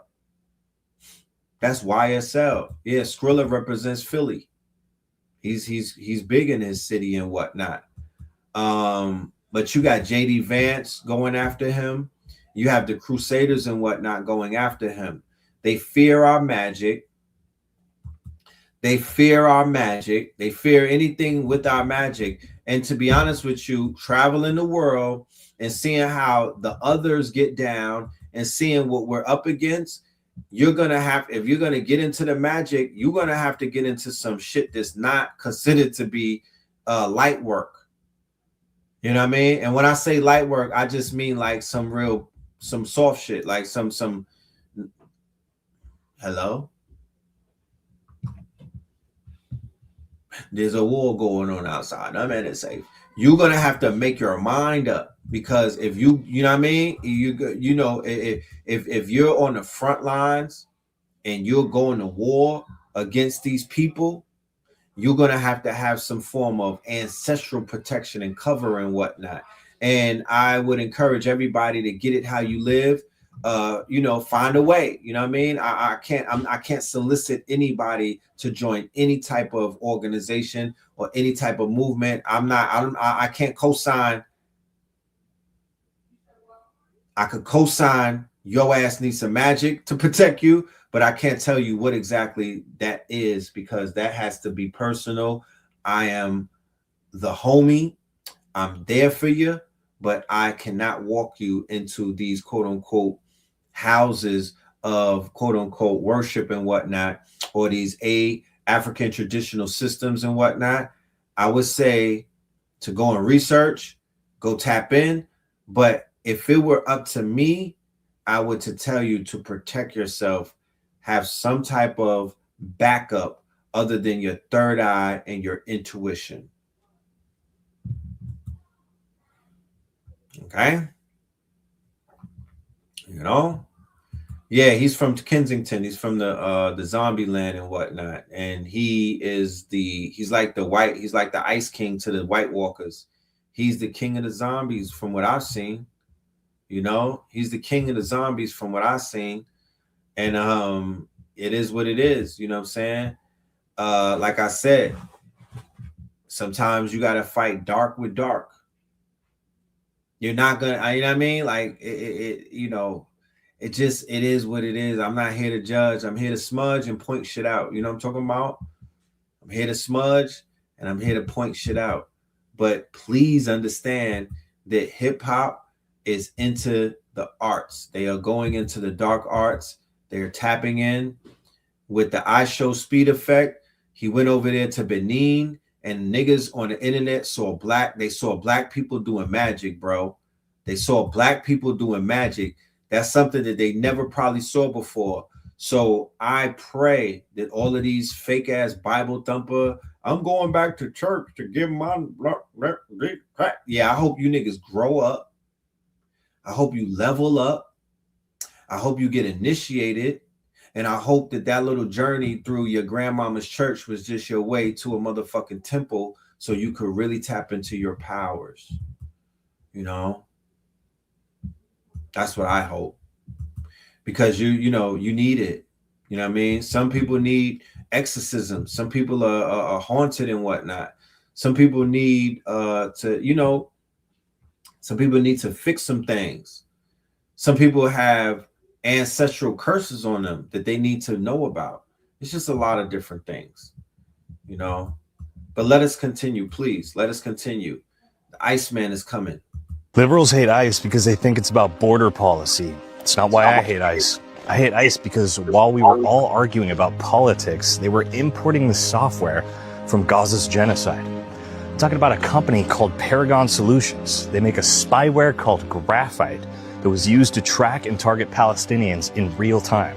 They took that exact same technology, rebranded it as Immigration OS, and then sold it to ICE to use on us.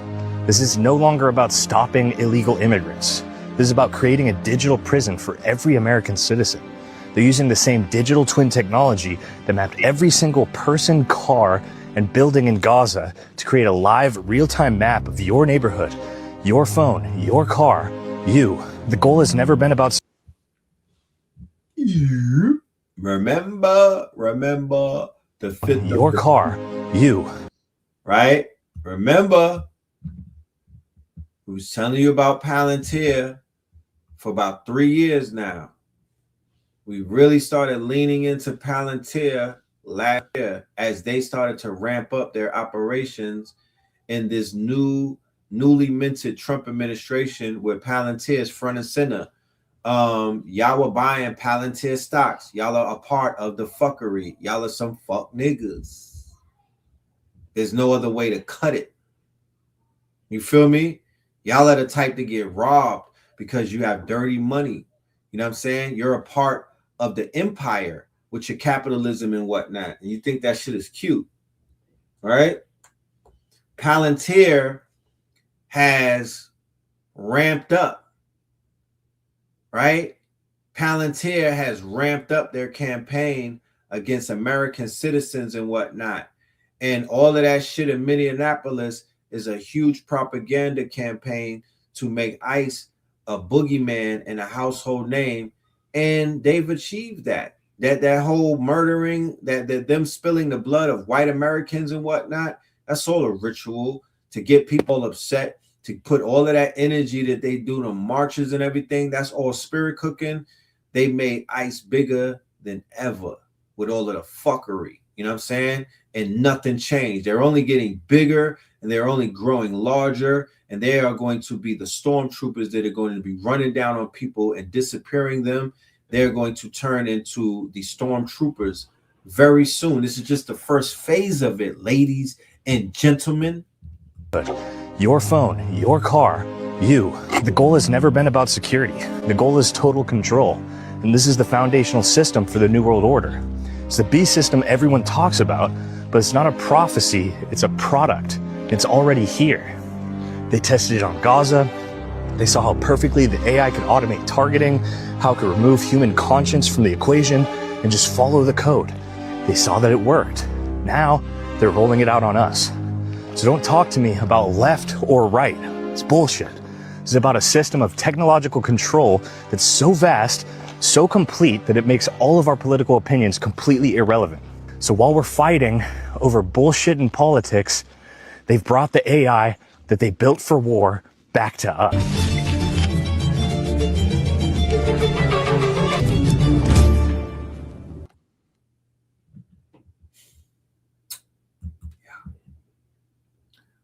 So white folks on the front lines again, you know, telling us what's happening. It is interesting. Interesting. This transit happens once every 165 years. Get ready, y'all. Get ready, y'all. The whole paradigm is literally about to shift, ladies and gentlemen. Please prepare yourself. You may have witnessed some changes. You may have noticed some shifts in things. You may have even felt it. But this one right here, oh man, this is a humdinger. This is for the good of things. Prepare yourself because everything is about to shift in a few days. Every 165 years, Neptune in Aries does not repeat in a human lifetime, which means almost no one on this planet has lived through this frequency before, except empaths. So Spirit keeps showing me this very clearly. Many of the empaths incarnated right now are old souls who were here the last time that this happened in the mid 1800s. And what you're feeling isn't reaction, it's recognition. So the last time Neptune moved through Aries was 1861 to 1875. That period wasn't spiritually gentle by any means. It was marked by the collapse of blind religious authority, institutions losing moral credibility, people turning away from dogma and toward direct spiritual experience, and the explosion of spiritualism, mediums, intuitives, psychics coming online outside of the church. This is where sovereign spirituality was born. So Neptune dissolved the old myth. Aries demanded, I decide for myself, but it came at a cost. That era was also coincided with massive technological acceleration, railroads, telegraphs, early electricity. Human consciousness sped up faster than the nervous system could integrate. And Spirit keeps saying this. Some empaths never fully process that shock. So what you're feeling now isn't just today's stress. It's unfinished nervous system memory resurfacing because the same frequency is back. So you saw the earlier video that I played where the lady was next to the Schumann resonance, and she was posing similar questions about people experiencing what is known as fatigue. She was also posing questions about people experiencing what is known as mood shifts and whatnot, insomnia, not being able to sleep, or some people sleeping earlier than normal, right? This video will be the follow-up to explain what is the cosmic alignment that has you feeling like this so you could properly prepare for it. It's not a bad thing. It's not a bad thing. We're in a new fucking timeline. Different century, same ignition. And empaths are Neptunian by design, highly permeable, deeply intuitive, historically sensitive. So when Neptune moves into Aries, it doesn't soothe, it activates. It collapses borrowed identities. It burns victim consciousness. It dismantles savior myths and forces self-authority. That's why so many empaths right now feel disoriented but clear, activated but intolerant of distortion, emotionally raw but unwilling to shrink, like something ancient is rising through the body. Now, Spirit keeps calling this paramount times. So I find it interesting that at the same time that something is rising inside of the people, there are reports about the Leviathan waking up and whatnot. People are talking about this dragon that's waking up, this quote unquote dragon, but this serpentine energy, the same type of dragon energy, the same type of serpentine kundalini energy is exactly what's rising up in a large contingency of people right now. You feel me? So as above, so below. No template, no precedent, no nervous system roadmap. On February 10th, Spirit and I are holding a free live gathering called Empaths Coming Back Online. All right, sis. Okay. All right. We're selling shit. The Renaissance was a reset. Check this out. The Renaissance was a reset.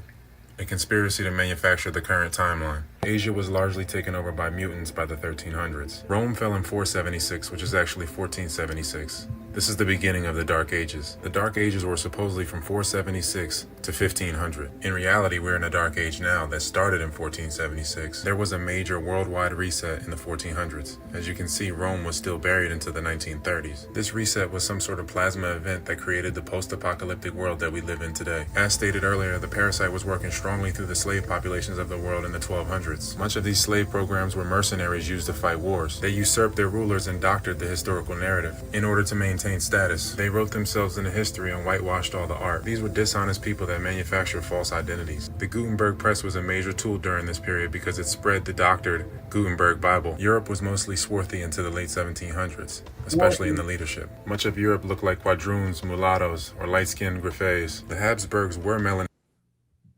Did y'all hear that? For all of my angry people in the audience, why they was having sex back then? What were they doing? Nigga. People that inbred until their color broke down. Y'all think that the whole world was white. That's your problem. Y'all assumed that everybody was white around the world. Like, nigga, everything they taught you was a fucking lie. You have to leave with that. He said Europe was swarthy. You know what swarthy is, right? Olive complexion, dark, amalgamated, right? It wasn't the amount of pale people on the planet right now. It wasn't even that amount of people back then. The fuck? This is some new shit. Gutenberg Bible. Europe was mostly swarthy into the late 1700s, especially in the leadership. Much of Europe looked like quadroons, mulattoes, or light-skinned griffes. The Habsburgs were breaks, a bunch of motherfucking DJ Khaled's, and a bunch of French Montanas. People that inbred until their color broke down. The Castilian royalty is who ran the Moors out of Europe, and they crossbred with the Habsburgs. This gave the mutants massive holdings. The mutants sought to take Italy after the fall of Rome because they wanted to take the Vatican. The same thing happened to the swarthy Brits that got taken over by the fallen Anglos. There were 3 Napoleons, 3 clone mutants. They sought to whitewash Europe, and it's...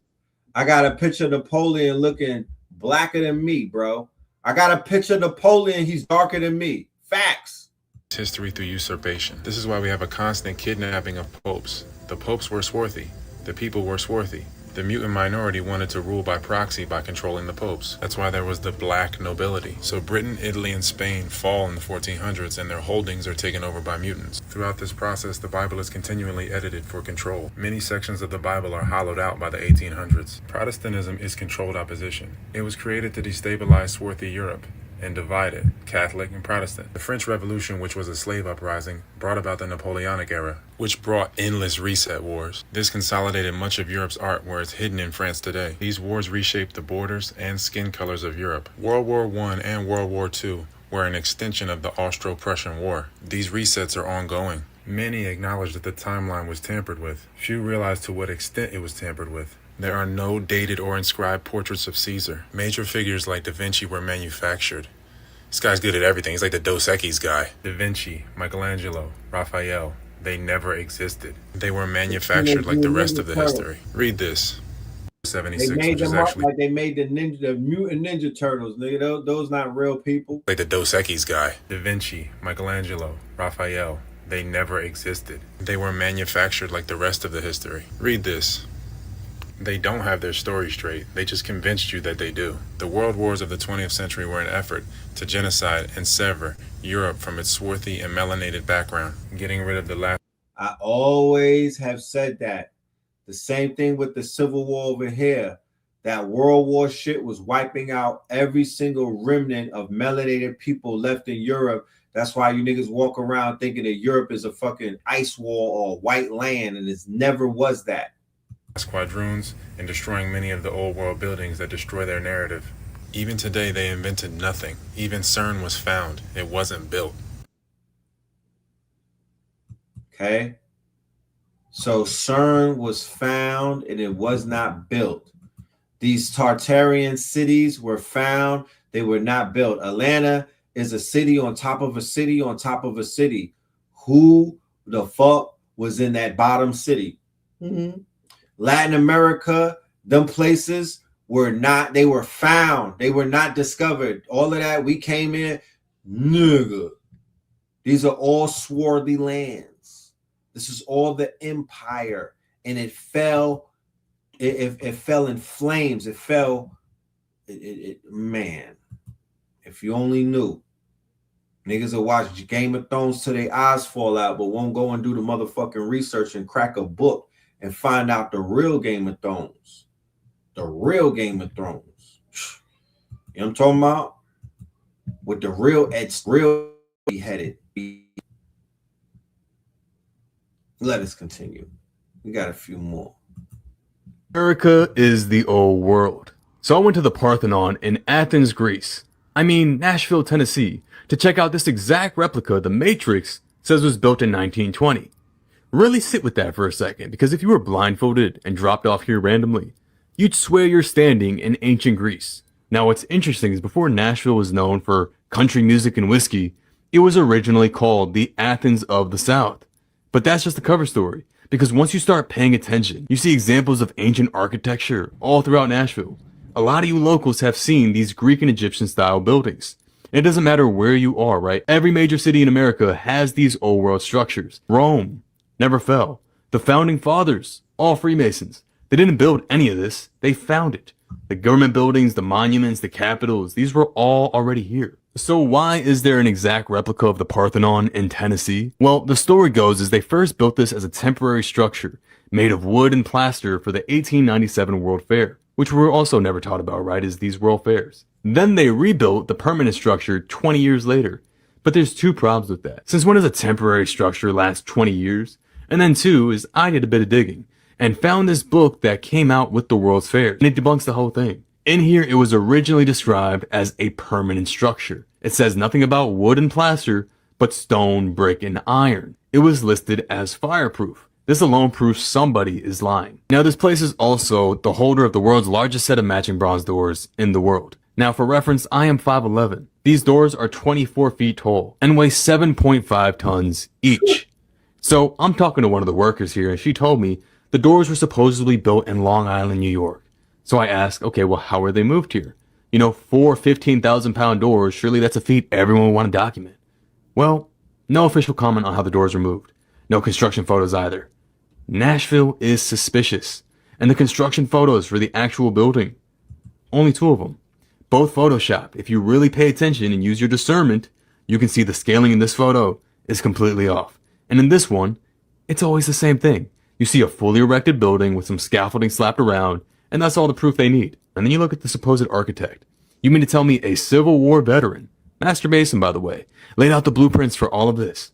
No. You gotta understand secret societies, rewriting history. Go see my last post about the World Fairs. All these World Fairs were coordinated by Master Masons, and these events were indoctrination points. They were international projects where secret societies would start rewriting the narrative. Anyone who's dove into Freemasonry knows how obsessed they are with all this stuff. Go look back into the World Fair's photos and you'll see it. All these places look like ancient Greece. Chicago, New York, St. Louis.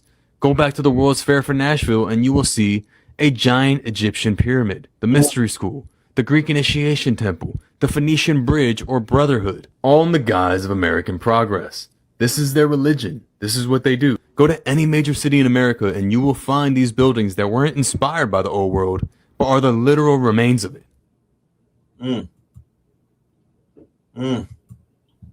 Talk about it. Talk about it. All right, let's get to this. The thing of Nigeria wasn't about God. It's about something else. In the first 3 videos, I told you why Africans shouldn't welcome US military intervention, why the bombing had to be on Christmas, and why African Christians are so easily manipulated when religion is used as the hook. Now it's time for the people erased from this story, the Muslims of Nigeria. Because if this bombing was really about saving Christians, someone needs to explain why Muslims are dying at the same rate in the same conflict, and why US bombs fell on a place people didn't even know there was a war. If you've been watching this series from the beginning, get your popcorn. Things are about to get cinematic. Pay attention. On Christmas Day, the US fired Tomahawk missiles into Sokoto State, hitting a village called Jabo. Residents of Jabo told reporters they'd never experienced a terror attack there before, ever. They're confused. Why was their village targeted? The group everyone knows, Boko Haram, doesn't even operate in Sokoto. Neither does ISWAP. Their domain for years is the northeast, not the northwest. So who did Trump actually bomb? They're called Lakurawa, a relatively new group. Everyone focus on what I'm about to tell you. Lakurawa is not a domestic Nigerian insurgency like Boko Haram. They're affiliated with Islamic State Sahel province, fighters who are reported to cross into Nigeria from Mali and Niger. Told you. So Nicki Minaj, who put her name and her likeness behind the bombing of Nigeria, is a state-sponsored agent who's helping the Trump administration upend and assassinate the revolution that's going on in the Sahel region. That's what the fuck is happening. That's what you just heard, and I'll go back to it so he can lay it out a little even more. On Christmas Day in Nigeria, they bombed the motherfuckers that are working with the Sahel region, the revolutionaries, Ibrahim Traore and his people. They wasn't bombing Boko Haram, and they wasn't helping no Christians using the pretext, and they were banging on the revolutionaries, and they're going to go in there and they're going to execute, or they're going to try to assassinate all three of those leaders before the end of this year. Facts. This wasn't about Nigeria's old war or saving Christians. If it were, those bombs would have fallen on the regions most affected. This was about the Sahel. Sokoto borders Niger. Analysts have confirmed that Lakurawa fighters used the porous border to move back and forth, operating as an extension of Sahel instability spilling south. When Trump bombed Sokoto, they didn't just hit an ISIS cell.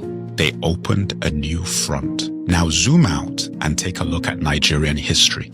We are almost evenly split between Muslim and Christian. The north is majority Muslim, the south is majority Christian. Nigerian Muslim lives have been taken by the same groups for years, in mosques, in villages, on roads. But that part never makes the Western headlines, because once you admit Muslims are victims too, the Christian rescue story collapses. This isn't a holy war. It's something far more sinister and obvious to anyone who knows true African history. In the next video, I'll explain exactly how the Sahel alliance of Mali, Niger, and Burkina Faso factor into this strike. Captain Traore was recently made head of the alliance, and he warned Africa, "We must prepare for difficult times." Some even said, to quote a famous book, "Winter is coming." This was part 4 of 7. Subscribe, follow, like, comment, share. Winter is coming. Winter is here, baby. Okay. So let's get into our, that was a great pretext, or that was a great pivot right there. So we could get into our conversation for the title of our presentation tonight. Nicki MAGA Minaj is on brand. Nicki MAGA Minaj is on brand. What does that mean? What the fuck does it sound like? That everything that you see in Miss Onika do is a part of Nicki Minaj's brand. Nothing that you see her doing is off brand. She is a prostitute, or rather, that's what she promotes in her music. I don't want to get sued and they take my nice copper jewelry and whatnot. But yeah, she pushed prostitution rap. She pushed using your box as an ATM rap. She pushed Gag City. She pushed the Barbs to do what? To turn into transactionally positive, body positive whores. That's what she did. She pushed the Jezebel spirit on little girls. She also pushed bipolarism. She also pushed girls being mean girls. She also pushed this quote unquote narrative of women who are not from America, that you come in here and you link up with these Europeans and you do anything that they tell you to do because you're just here for a few dollars, even if you're an illegal, even if you don't got your paperwork and everything. You are here to do everything in your powers to run up any type of bag that you can, because you could be deported in any second. She is a fucking traitor. She is a horrible human being. And she is an influence on millions and millions of impressionable minds of women, not in America, all around the world. I could just imagine what they're in Mar-a-Lago doing with her. Where is her fucking husband at? He's not on camera. I don't want to assume that he's in the back with Baby Bear with the ice grill on. She didn't even bring him to the function. It's over. I'm giving her 2 years before she leaves that nigga for an oil baron or somebody in Palantir, okay? Because I doubt that she could get JD or Trump, right? So let's check out Miss Onika and her journey into MAGAville and what the fuck is going on and how she can justify the goofy shit that she's doing. Pretty Jackson, first of all, you're not even from America, and I'm not even going to get on some anti-whatever, but you've been in my comment section all night sounding like a fucking bot, you know what I mean? And real weird and whatnot. So I'm going to tell you before you join the block party, this is not for you over here. I've been looking at you, and you know, you're very suspect. I don't even think you are who you say you are. You know what I'm talking about? Is that you, Nikki? Are you a barb? Is this a barb in my chat that you saw the motherfucking thumbnail and immediately put your pink wig on and came over here so you could just drop all of these weird ass posts? If you don't get your goofy ass up out of here and go do something, man, it's gonna get real it's gonna get real ugly. You know? Your thumbnail looks like you watched Hassan. Man, watch Woo and what? What does the thumbnail show you? I made this thumbnail on my own. What do you mean? So anyway, let's get back to Nicki Minaj. Like that energy that she represents, that annoying, narcissistic, quote unquote, feminized, feminazi energy. I can't wait. I'm so glad that this shit is going to come to an end. I'm so glad that it's being called out. I'm so glad that it's being polarized in our community. So once you separate it, you could attack it.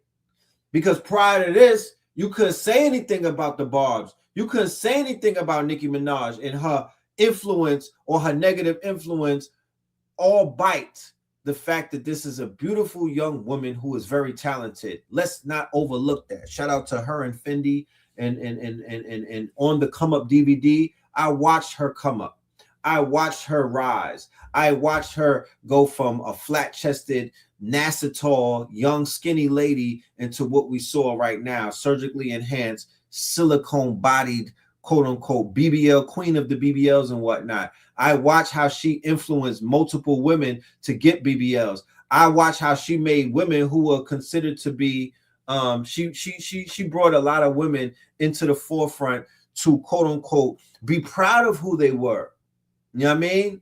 But because she's flawed in herself, she did not, quote unquote, create this Barb following to whereas she was giving these women the empowerment that they really needed. No, she empowered them to be bullies. She empowered them to be nasty. She empowered them to be ice queens. Henceforth, why her and America Kirk get along so well. America Kirk is a Scorpio, by the way. The reason why they're able to click is because they're both mean girls.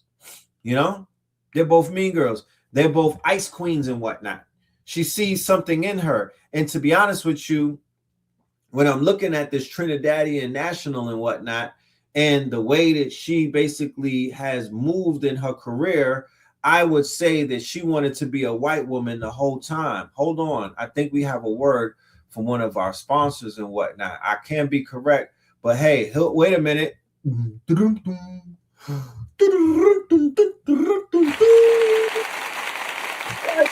Entertainment is back. white women entertainment is back. Because this is what it is. She's entertaining white women. This is another episode of WWE. She's doing this to appeal, of course, to white men, but she's putting on because she wants to be Erica Kirk. That's what those long weaves are about. That's why the bitch is getting lighter in complexion and whatnot. That's where all of that shit comes from. She, like many others, especially those who didn't have to deal with these pale people all their lives, they have this affinity of quote-unquote mimicry that they want to be like Erica Kane. Remember Erica Kane? What was her name? Susan Lucci from All My Children. It started all the way with the soap operas. Their mothers were mimicking white women like Zaza Gabor. You know what I'm talking about? Their mamas were mimicking Europeans and whatnot, and it spilled over to the girls, to the daughters, right? Has anybody seen, because I don't think y'all understand when I showed you America Kirk and I was explaining to you what this was, and I was like, yo, she's destiny swapping with Candace Owens. Has anybody seen Candace Owens lately? I haven't. We're literally at the last January the 30th right now. I have not heard from, nor have I seen Candace Owens with the same energy that she had before she met and sat down with Erica Kirk, who looks like Charlie when she takes her makeup off, right? What the fuck happened to your girl, Candace, or we call her Bandis Owens? What happened to her? Whatever happened, where is she? I might have heard from her 3 times after that fake ass meeting that they had. Whatever happened to her? She was live last night. It didn't matter. Her voice is not echoing in the echo chambers anymore. She doesn't even have the appeal that she had. She got neutralized by this girl right here. Yeah, she exposed a video of her laughing. Yeah, I heard that video, but it wasn't even, it didn't even hit, my niggas. It's too late. She's gone. She doesn't, she gave up the, whatever happened, she got zapped, and she's not her. She had 32K watching live. She had 300K when I was tapped in with her. She had 300K, and she was doing 1 million in a few hours, maybe 1 hour after she went live. Yeah, she got zapped. Her shit got neutralized. Fuck you mean? Yeah, she back to doing Wendy Williams type shit. What do you mean? She back to do, she's trying to keep up with Just with the Mess. She ain't going in her bag no, she don't even have a bag. Birkin is gone. You know? And America Kirk is sitting counting up bankrolls, laughing, sitting down with motherfucking Nicki Minaj, getting ready to go on a twofer, right? On a 2-man. It's her and Nicki with Donald and JD at Mar-a-Lago while Melania is at her movie premiere. How about it? Yeah, how about that? Yeah, they're lining them up. So this was the beginning. Okay. Yeah, Candace's team, white WWE. She was putting on for white women. White women are being entertained by ICE. White women are being entertained by Trump. White women are being entertained by Erica. Now white women are being entertained by Nicki. Huh? Nicki Minaj deletes her IG after losing nearly 10 million followers amid backlash over her recent MAGA alliance. So it was the sit down with this lady. She did not appear with Donald Trump up to this point. It was this right here. She lost 10 million followers after she sat down with this lady at the America First, quote unquote, ritual or ceremony, whatever they call it, right? And then she professed her love for Trump, and the Barbs was like, I'm out of here. You know who it was? The gays. But they got gays for Trump, but she chased a lot of the gays away. That's who was unfollowing her. She went against her core audience and shitted on the gays. You know that, right? a Nicki can't a Bandits collab is coming. I could see it. I could see it. Nicki Minaj forgets that she was an immigrant, an illegal immigrant, and now she supports Trump. So this is sort of like the timeline leading up to where we see her today or the other day and whatnot. So, you know, yeah. Then she went after Don Lemonhead, and her going after Don Lemonhead was her official manifesto, or this was her curtain call with the gays. You know what I mean? Because at first she said some slick shit on stage with America Kirk and whatnot about the gays, right? About trans specifically, who are a target for the MAGA. There is a homoerotic relationship between white men and transsexuals on both the Democratic and the Republican side, both liberal and far right. They love them so much that they hate them. You know what I'm saying? They're infatuated with them so much.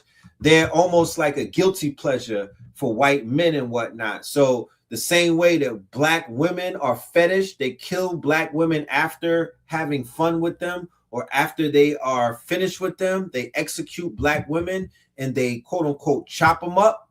This has happened more than 10 times in the last year or two, right? That's the same thing that happens with these white boys or these quote unquote Europeans and whatnot with their transsexual fetishes and whatnot. They are out there knocking them off, you know, chopping them up, doing all type of stuff. But this spat that she had with Don Lemonhead was basically one of the this was like that. This was her public declaration that she's done with the gays. You know, of course, unless they're like turncoats, like what's the dude? What's the white scary boy that does makeup, and he doesn't have no morals and shit. You know what I mean? Unless it's one of those types, you know, she's kind of done with them. You know, she's kind of done with them. So that's what's going on right now. That's what's going on right now. Okay. All right, pretty. Your time is up. Okay. Welcome to the block party. Yeah. So she going against Don Lemon. She said some crazy shit to Don too. I was like, God damn it. You talking real slick to the boy. You know what I mean? And of course, he was trying to ether her. And he was like, you're an illegal immigrant. You know, doing his Don Lemon shit. So then she was like, all right, hold this motherfucking, yeah, Jeffree Star. Jeffree Star is like one of those super demonic, no morality, broken wrist type of people. And, you know, he don't have no morality. He's one of those for sale. He already sold his soul. So he'll probably be down with Nicki Minaj. She's going to get some type of gay people to side with her and whatnot, because low key, a lot of them are Republicans. I don't know if y'all noticed or not. Low key, a lot of them are Republicans, and they don't care that the MAGA talks crazy about them. They more so care that the Trump and his administration are going to get niggas up out of here. That's what they wanted. They signed up for that. They want to see that. They will support that. They have anti-nigga gripes, okay? Because they want to be us. Nicki Minaj says the backlash for backing Donald Trump motivates her to support him more. I can't wait to the song. I can't wait to the jingle. I can't wait to the jingle. You know, I was watching a video and I was like, damn, is there a polar bear in the White House? Because I don't have the video right now. I got the slide. But when you see the video, it was like, why are you wearing... Is this from Daniel's Leather? Like, what the fuck are you wearing, sis? The polar bear folks fur is not doing it for me. You could have came with the chinchilla or something. Like, you know what I'm talking about? She had some shit. It was like, it was some extra shit on her buns. You know what I'm talking about? It looked like she had a book bag underneath her fur. Yeah, she's definitely going for Miss Lady. Melania, watch out. You know what I'm talking about? Trump might be a polygamist. You never know. He might get on his polygamy shit and just bring about 3 of them inside. You know what I mean? Because I could see her raising Barron. I could see Melania saying, you know what? I'm gonna bring you in as a sister wife. I'll take care of baby little bear and whatnot. You take care of motherfucking Barron. This little nigga is too much. And then she'll call up Erica Kirk, who will be at JD's chilling with JD and Usha. Yeah, they wilding right now. You know what I'm talking about? So what is her and Donald Trump kissing up to Donald Trump? What does that do for young babies, little girls, girls from Brazil, girls from Mexico, girls from Panama, girls from Trinidad, girls from Jamaica, right? It's not just the girls in America. What is that doing for the girls around the world who are impressionable? She's showing them, in order to get what you want, you got to do what they ask you to. You got to do what they ask you to. They'll grant you your wish. You just got to get pooped on in Dubai, right? You just got to let them poop on you a little bit. You got to turn into a porta potty, right? So it went from that to this. So people might think like, ah, man, she sold out. But once again, I came from out the country recently. This is not an American conversation. This is an out the country conversation. This is this is for out of the country niggas. This is not for us. This is not about us. This is about bringing in people from around the country with that new money that they got, because gold is going through the roof, silver's going through the roof. Them niggas got that outside of the country. The Saudis got it. Certain people in Africa got it. People in Latin America, where the shit was growing, it was in the mountains, it was in the mounds, it was in the ground. They got gold, they got silver, they got that bread. They got the money for this card. She's the face of the gold card now. The gold card was just an idea. Now it's real because he put it in her hand. Okay? So people is going to do it. When I was in Bogota, the shit that they would do for a passport, bro. The shit that they would do for a passport would really, it would have you very surprised and whatnot. They want to come to America. They want to get up in this bitch. So because the American dollar and the American dream, until this shit falls through the motherfucking floor, is still the best thing going around the world for a lot of people. I'm not going to say that everybody is on that. I can't generalize, but based off of conversations that I had and observations that I made, yeah, we're going to shun her in America. They're not shunning her around the world. Trump is not seen as the bad guy the way that you might think he's being seen. There's more far-right people around the world. There's more quote-unquote capitalist, pro-capitalist people around the world. There's more, well, if he's going to take care of the nigger problem, we'll let him, people around the world, than you fucking even know, than you could even shake a stick at. You have no idea how many people are rooting against your ass. And she's one of them. Okay? She's one of them. Yeah, they want hot water. They want the amenities. They don't have that in some of these countries. They don't give a fuck about your march. They don't care about you crying about the white man. They don't give a fuck about none of that. And they are not going to help you. They're not going to get behind you. They're not going to march with you. Don't look for them to help you, because they will not. If you know where they come from, then you understand why they're going to fall back and let your ass get locked up. Let you get, ICE is going to put your ass in alligator alley. They don't got nothing to do with that. They coming for the dinero, my nigga, and the hot water. That's what they're here for. Stop trying to shame people into getting down with your motherfucking boycotts and shit like that, or your issues, because that's not what they're here for. I'm not co-signing it. I just understand more because I just came from outside the country. My nigga, you don't have no allies. They're not, they are that case that you put on the white man, they're not, they were the jury that voted against it. Nigga, you're in a hung jury. You're in a hung jury.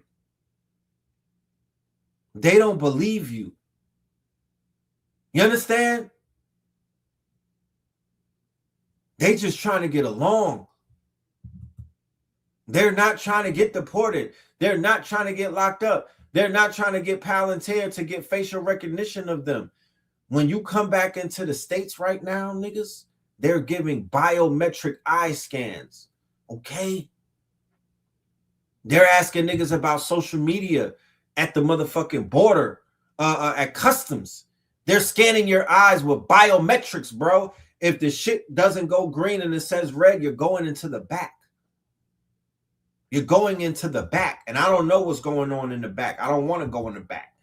But I'm letting you know, if you're planning on traveling, get out of the country now. Because when they come with that motherfucking ID, when they come with the real ID and the biometrics step up an extra knot, you're not going to want to be in them airports like that. You're not going to want, especially if you're 18 hours outside of America. You might as well just stay, my nigga.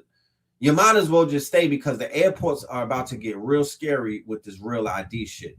You feel me? And Palantir working with them. You don't want none, you know what I mean? I don't want to be in them airports when Palantir is working the technology. You know? Yeah, that's what's going down. Look at your girl. Look at your girl. Some simple mind would be like, oh, her nails are banging. You know what I mean? But if anybody, nigga, he has the fucking, bro, the thumb is locked in. Give her free, nigga. Like, is this your queen? This nigga has her on. That's why, look at her face. While he's squeezing the life out of her hands, fam. Where is the other finger? Oh, there it goes. Family. Look at her face. That's the face when you smell shit. Either on your upper lip, like she don't have a mustache. You know what I'm talking about? You know when you have a mustache and there's like, you know, a smell on your mustache and you give off that face? She don't even got a mustache. Like, what is she smelling, fam? What the fuck what's the reaction about?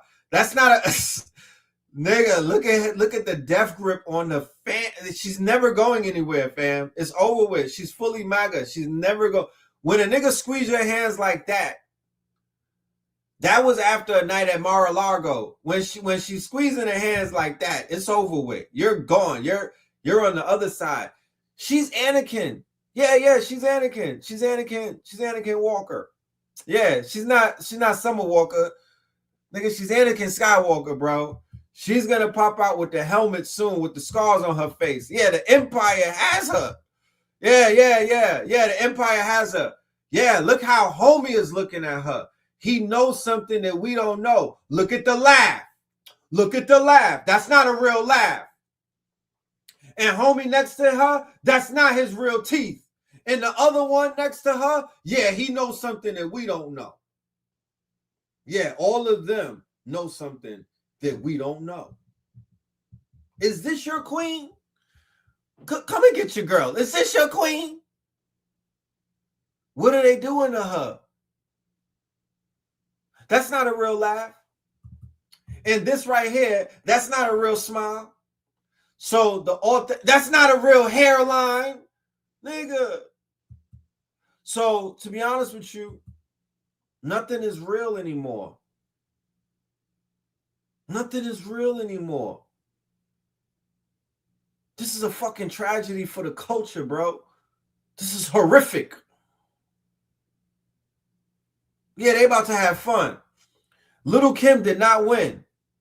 Nah, let's not give Little Kim the W because she's a loser too. She didn't win.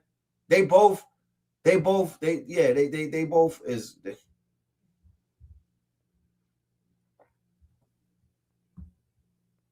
Shit scary, y'all. I bees in the trap. I bees in the trap. I bees in the trap. I bees in the trap. Any girl that follows this lead right here, any young woman that follows this lead right here, tether or not, any young woman from 40 down, because remember, she has an appeal on women in their 60s and whatnot. She's the one that started the glamour movement and got the goddamn grandmothers out the house. It was her. Yeah, Scarlett won. Wait a minute. Did Cardi win? She going to the Super Bowl. Did Cardi win? Did she win this year? Talk to me. Talk to me. Safari with the W. she definitely on an auction. And Barron got Bitcoin money. Little Barron Trump. Come on, man. The whole Trump lineup. Let's just hope that Trump ain't on some Diddy shit where he passing the women around to the kids.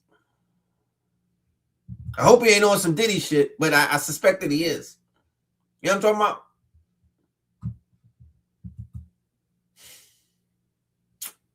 She's a mother too. So if the husband, look who she's surrounding herself with.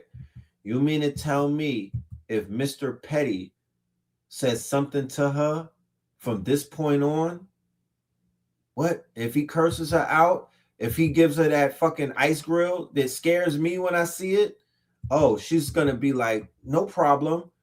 That white man that you see me with right there that's staring at me, yeah, he gave me his card. He happens to be the president of NVIDIA. Okay. And the other guy next to me, yeah, he's the president of Exxon. And this other guy right here, yeah, he's the president of Dubai. So you can act up if you want to, Mr. Petty. I'm giving her 2 years before she's up out of that bitch. If you can't bring your husband to the function, that's not your husband. How about that? If you can't bring your husband to the White House, nigga, then it's over with.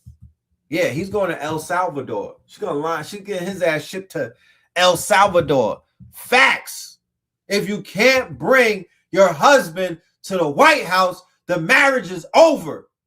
Okay? She can't move around. She's graduated out of the nigga circles. She cannot move around Mar-a-Lago with that nigga looking the way that he looks. So she's going to, if I know anything about a chick who would do the shit that she's doing right now, family, she's getting rid of that dude immediately. I said 2 years and I'm stretching things.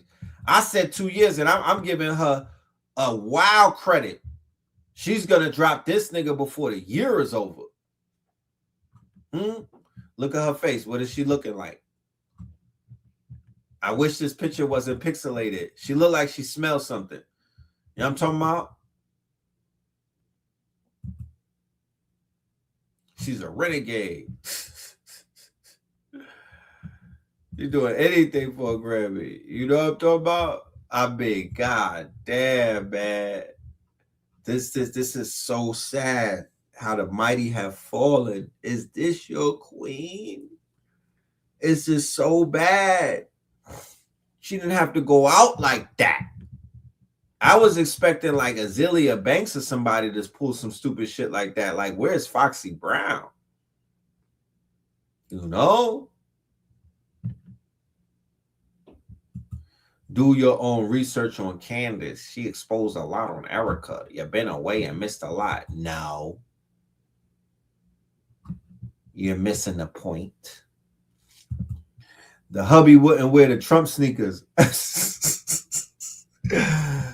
Oh, man. She got the hubby watching the kid, bro. She got the hubby on. You ever had to watch the kid while your wife went out and met a nigga? That's the worst feeling in the world.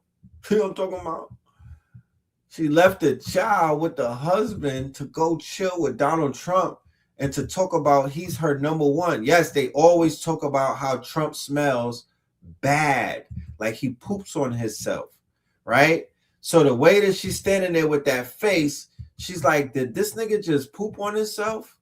God damn. I know I ain't smelling things. Yeah, man. He pooped on himself. He got excited and pooped on himself. So what are you gonna do? Okay. Which one of our divine rap sisters are gonna go after her throat? Which one? right? Once again, it goes back to this unsaid allegiance that, because if a man did that, there'd be 4 diss songs on the radio already. Niggas would be freestyling, getting at them. Who's gonna get at Nicki Minaj from the woman delegation? That's when I'm gonna say that, yeah, y'all go against their y'all own and whatnot when they're wrong, and y'all hold them accountable, and y'all hold them to the fucking flames. Who is gonna do it? Fuck a tweet, fuck a anything. Who got the song ready? That's what I want to see. Who's gonna put, because you know she got bars. She ain't no lame and whatnot. She will eat food. She's been super whack ever since she dissed Meg Thee Stallion's mama, though. She ain't put out nothing ever since that time. She's been fucking whack. Who is gonna put their neck on the line and smack her up? I would love to see a Ciroc do it, but we've been calling for that for damn near a decade and never happened. So which one of our sisters out there is gonna knock her head off? Because this is time for a rap beef. This is time for the rap beef. I'm just waiting. I'm gonna go over to Poly Market and make my bets over there so I could get a few dollars, because I can't bet nowhere that I ain't gonna make no money. But I want to see who's gonna check her. And I don't want to hear from near one of those ladies either, to be respectfully. I don't want to hear from Doechii. I don't want to hear from London. I don't want to hear Rhapsody or Tierra Whack, because they're not known for eating food. I want to hear Remy get back at that bitch. I want to hear Remy. You know what I'm saying? I want to hear Rhapsody. I don't know. I've never seen Rhapsody kill something. You know? I never seen Rhapsody kill something. Maybe Scarlett a killer. You got to be a killer to go after Nicki Minaj. You know? You got to be somewhat of a killer, because she could body you. Sexy Red is pro-Trump, so she ain't gonna do it. She pro-Trump. She not gonna do it. Sorry. I don't mean to burst your bubble, but there's a lot of people that won't do it. It's a rhetorical question. But somebody gotta do it. And it better not be no man. I better hear no man mention Nicki Minaj's name coming out their mouth. This is not their work. Leave her alone. Hands off of Onika, men. You gotta let one of her sisters clean her up. This is for the baddies, not the goodies. This is for the baddies. Natalie, none of them niggas. They gotta clean her up. Rhapsody is the only name that could bump with Nicki. That statement lets you know that I don't know about Rhapsody. LOL. I'm not sleeping on Rhapsody, and as a artist, I will not get on the internet and try to downplay what Rhapsody brings to the game. Rhapsody is an elite artist. She is premier in my book. Okay. I just didn't say that I said she's not a battle rapper.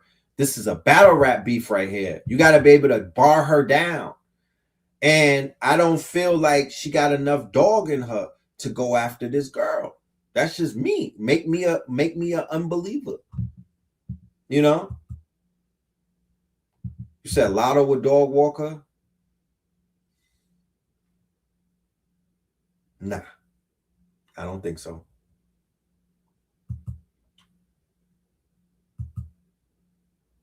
Armani Caesar. Is that how she get her name back?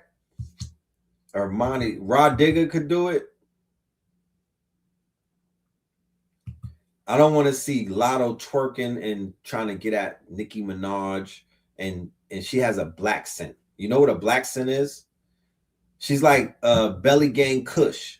But shout out to him. He got some fly shit. But she got a black scent. She don't even have a real accent. She don't even have a real black accent. The one who could put her in a box is the one who got behind her. It would be Foxy Brown. I think Foxy would be, it would almost be like a wild card, because nobody would expect it. Because, you know, she backs her because of the beef with Little Kim. but I could see Foxy switching up and just going after her. Like, girl, you done fucked up with this one. But Foxy is not political like that. You know what I mean? So once again, it just goes to show that there's not a lot of people that are that you have to be politically motivated to even see the problem in this. And a lot of people are not politically motivated. They don't even know the half.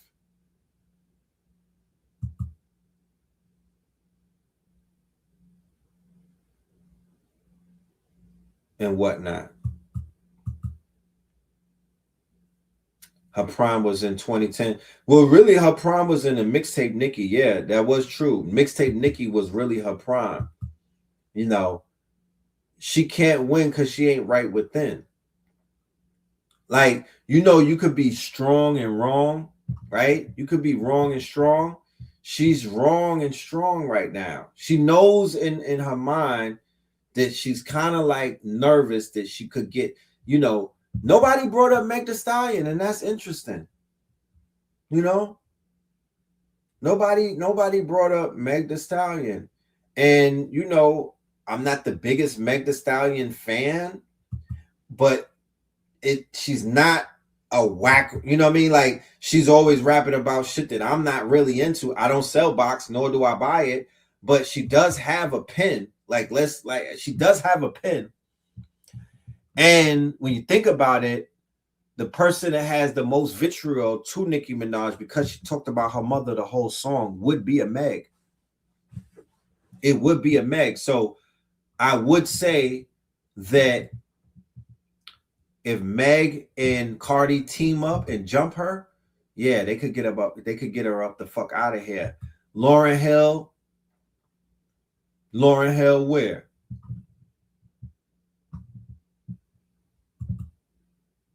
I don't think Lauryn Hill even got it.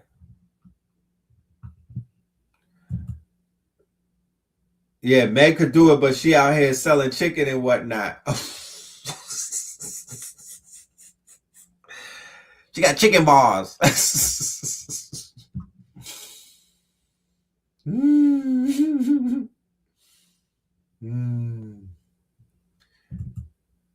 Glow will pack her up with that accent. You know what I'm talking about? Little skinny Glow. You think Glow could get her with her new nose? I don't know. And Remy is compromised. You know what I'm talking about? She out there at basketball practice eating Dunkin' Donuts, yeah, trying to be a fucking anime character. Oh, yeah, next. You know? Oh, she moved to Toronto with her bae. Man. So it remains to be seen. I don't know. I do know that she's coming out with a song for Charlie Kirk. I do know that. You know what I'm saying? And I do know that her next album is going to be called MAGA Minaj. So with that being said, ladies and gentlemen, we've spent a great amount of time together tonight. Thank you all for making me feel welcome on my comeback show and whatnot. You know what I'm talking about? Back in the States, you know what I mean? Back with the bullshit. But yeah, everything is cool, man. Let's go to a word from our sponsors. We got some big things coming up. Shout out to everybody that's been purchasing the CMOS. Shout out to everybody that's been purchasing the CMOS, the V-Cell CMOS. Y'all got me looking like real good with that company. And as a result of that, they have some beautiful things coming to us down the pipeline. So keep promoting, keep supporting, and keep that word of mouth going for this Black-owned company with the best tasting CMOS in the world.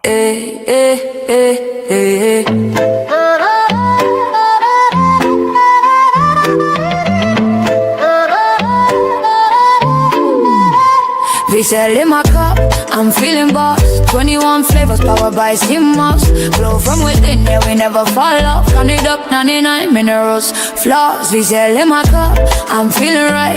Sip to the sunrise, dance to the night. From the ocean's kiss to your city lights. 21 flavors, pure health in every bite. Drip so clean, we're custom made. From reef to street, we elevate. Gold green gel, set the record straight. Nature in a bottle, that's a better way. Charge me up, no caffeine crash. Clean energy, steady splash. From skin to gut, yeah, we live from within. Oneness on 10, let the rhythm begin. Pour it up, pour it up. Feel the wave, body thanking me. Every save, ocean wisdom in this glass. We sell magic, see moss. We sell in my car, I'm feeling boss. 21 flavors powered by sea moss. Glow from within, yeah, we never fall off. Count it up, 99 minerals, floss.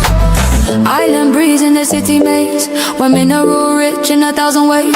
Immunity high like the summer rays. Hydrate the hustle, fuel your days. Berry, mango, ginger, lime. Pick your flow, your flavor, your time. Beauty and balance we redefine. Every little sip, align your shine. Wear it up, feel the way. Body thanking me for every sip. Ocean wisdom in this glass. We sell magic, see moss. We sell in my car, I'm feeling boss. 21 flavors powered by sea moss. Glow from within, yeah, we never fall off. Count it up, 99 minerals, floss. From the coral choir to the heartbeat drum. Roots run deep where the wild tides hum. Real ones know where the glow comes from. We sell in the mix now, watch us. If you want to order, all you have to do is scan this QR code that's right here. You take your phone and you open the camera app, and then you hover it above the QR code, and something yellow will pop up at the bottom, and you click on that, and it'll take you right to VSell and whatnot. They sell it by the jar, but they also have the 6-pack and the 12-pack. Jefferson, what up, Jeff? Jeff, when I leave, the next time I leave the country, you coming with us, man. I need you to come off the grid with us. We need to go stomping around the grid, around this planet. You know what I'm talking about? Yeah. Where can you get the song? The song, I'll put the song on Buy Me a Coffee along with the Facts remix and another song as well, the Imaginarium song. I'll have that available on Buy Me a Coffee for free $99. You don't got to pay nothing. You just got to go there. I want your email. So you'll be able to download it, but you got to give me your email. That way I can add you to the email list and we can stay in touch, because you never know what the hell is going on. I'm up here talking about MAGA MINAJ and shit. You never know. You know what I mean? One of the barbs might pull up on me when I'm on the E-way. You never know. So we going to Botswana to get some bots. Yeah, Jeff, we going to Botswana to get some bots. You know what I'm talking about? We going to Botswana to get some bots. You know what I mean? Tetragrammaton. So, with that being said, we got one more commercial, ladies and gentlemen. Look out for the Imaginarium. That is coming up in February. We are rebranding February instead of Black History Month, Afro Futurism Month. We're going to celebrate our future in February, Afro Futurism Month. Imaginarium is going to turn up.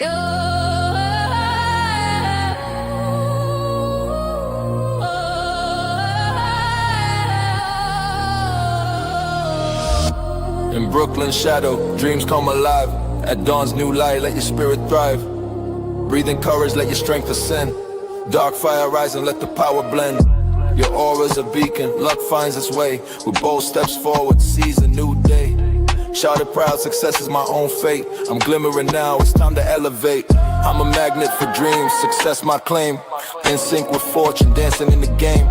Wealth cascades freely, triumph ignites, my heart's ready. Soaring to new heights, gentle it's a rhythm in your soul's beat. Fueling your drive, making goals complete. Your aura's a magnet, attracting sway. Dance with prosperity night into day. Riches may flow, but spirit stands tall. Growth the reward, answering the call. Money's a vessel, clarity's the map. No rush needed, wealth's in your grasp. No need to scheme, to hustle or to plead. Just rise up strong, live in your creed. Don't chase, simply receive what's conceived. Feel the rhythm of wealth you're meant to achieve. Shout out to all of my family out there that is bilingual. It's videos like this that we need to change into different languages, like Portuguese, like Spanish, like the Spanish and whatnot. And these are the videos. Stuff like this has to be propagated. We have to propagandize our imagery around places like South America, Latin America, Central America. We have to get our videos of our Moorish ancestors. We have to get videos of us looking powerful. We have to get videos in music videos and AI videos of our Black inventors, the melanated inventors. I'm doing a whole series for Black History Month because we're paying homage to Black history, but we're also introducing the Afrofuturism. So I'm going to be highlighting all of the inventors, all of the creators and whatnot. We're going to use the AI to tell their stories and whatnot. And we're shifting and we're moving that around the world because they need to see us. We need to be in their face, arrogant as an MFer, but not in a bad way. I'm talking about arrogant to the point that you earned the right to be arrogant. Grab your scrotum sack, fellas. You know what I mean? And ladies, you know what I mean? You know, talk your shit. You know what I'm talking about? Because at the end of the day, if we don't talk our shit, nobody is going to talk it for us. We literally, just with the Black inventors alone, they don't know this shit out the country. They had no idea. They were baffled when I was bringing up the inventors. Like, what inventors? What invention? What do you mean? What did they invent? What did they make? What did Negroes in America do? They have no idea.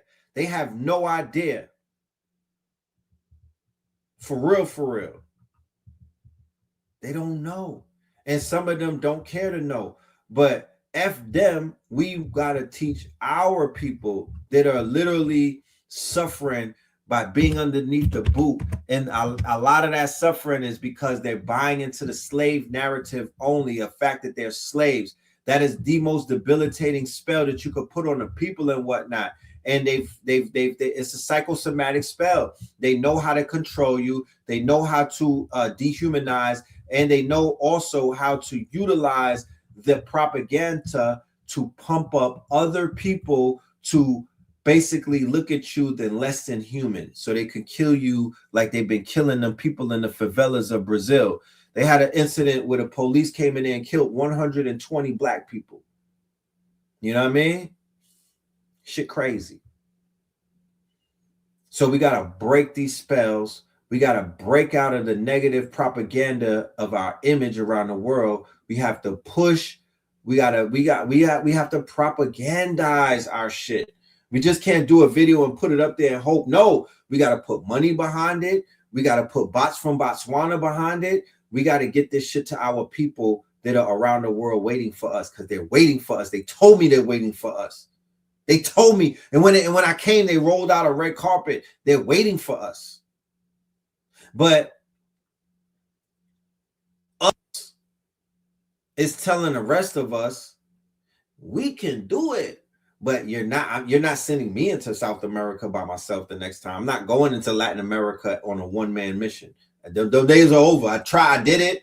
I did it. I put it on my back for y'all. I went into, nigga, I was in the Viper's Den. You don't understand what the fuck went down at that 10 days when I was away. I'm going to talk about it. We'll unpack some things, but nigga,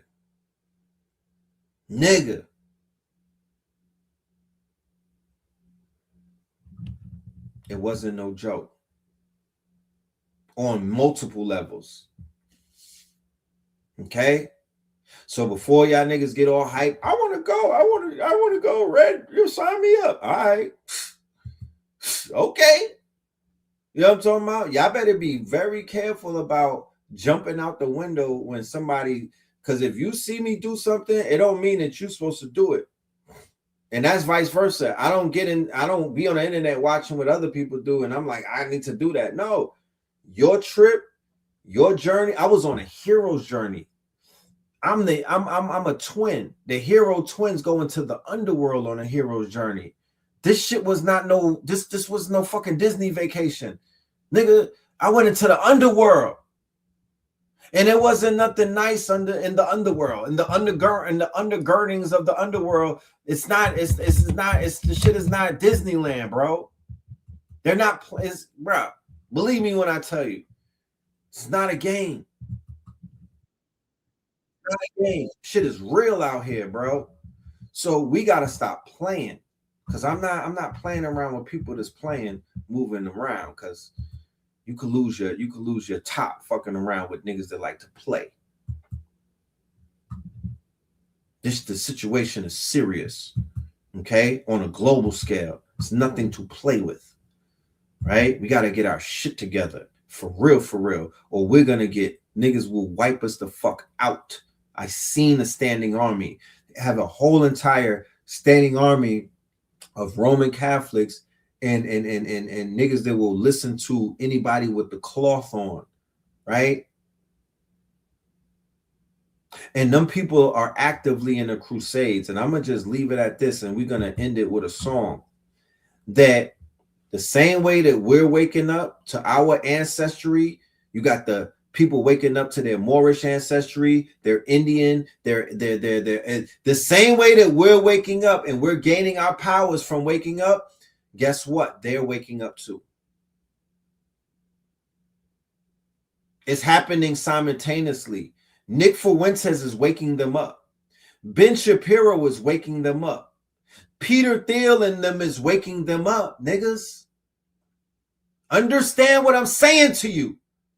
These people are seeing themselves the same. If we're seeing ourselves as, we were kings, we was kings, we was this, we had empires, we was running shit. Well, they're waking up to the fact that, nigga, we killed you and your ancestors, and this is who we are. We're waking up to it.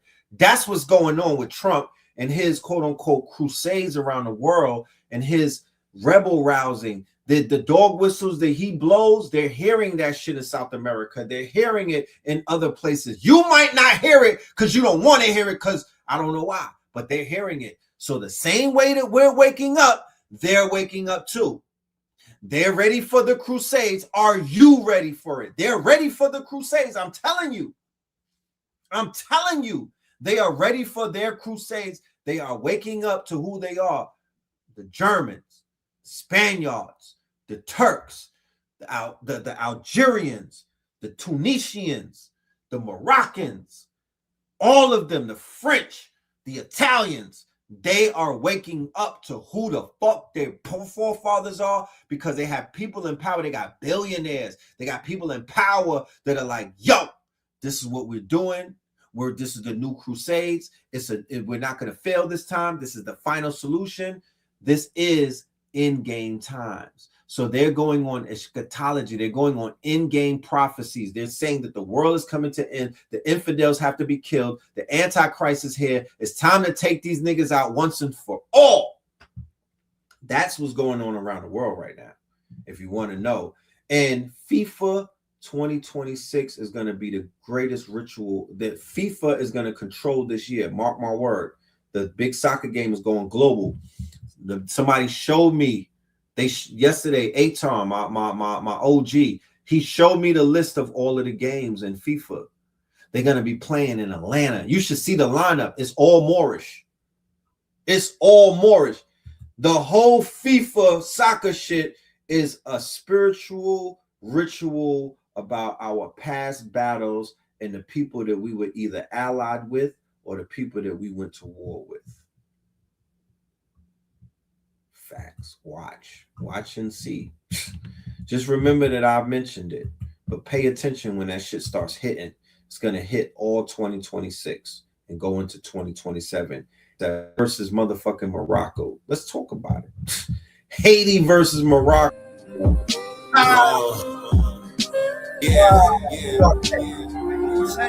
The guards is in the building. What makes them sharks? Rap guard, 8 dog. What they know? Big fish, big bank, no fear, no doubt. Inspiration and faith. Knowledge of self, dedicated, I'm great. I'm a shark in the tank, yeah, shark in the tank. Big fish, big bank, no fear, no doubt. Inspiration and faith. To this day. Knowledge of self, I'm dedicated, I'm great. I'm great, I'm great. The guards is in the building. What makes them sharks? Rap guard, 8 dog. What they know? To this day. Shark in the tank, big To this fish, day. big bank. No fear, no doubt. Inspiration and faith. Knowledge of self. Dedicated, I'm great. I'm a shark in the tank. Yeah, shark in the tank. Big fish, big bank. No fear, no doubt. Inspiration and faith. Knowledge yourself. I'm dedicated, I'm great. I'm great. I'm great. I'm great. The YNs need a hero and a father figure. Someone that he could talk to like a barber nigga. I don't like to bother niggas or harbor niggas. I'm about that action like the Mississippi Harbor niggas. Book smart like a Harvard nigga. Skull and bones like I starve a nigga. For peanuts, I wore George Washington Carver nigga. Early birds get the worm like a Marva nigga. Tell anybody asking that the marvelous eating guava nigga. If there's a problem, I will solve a nigga. Radio to 3 stacks, I will solve a nigga.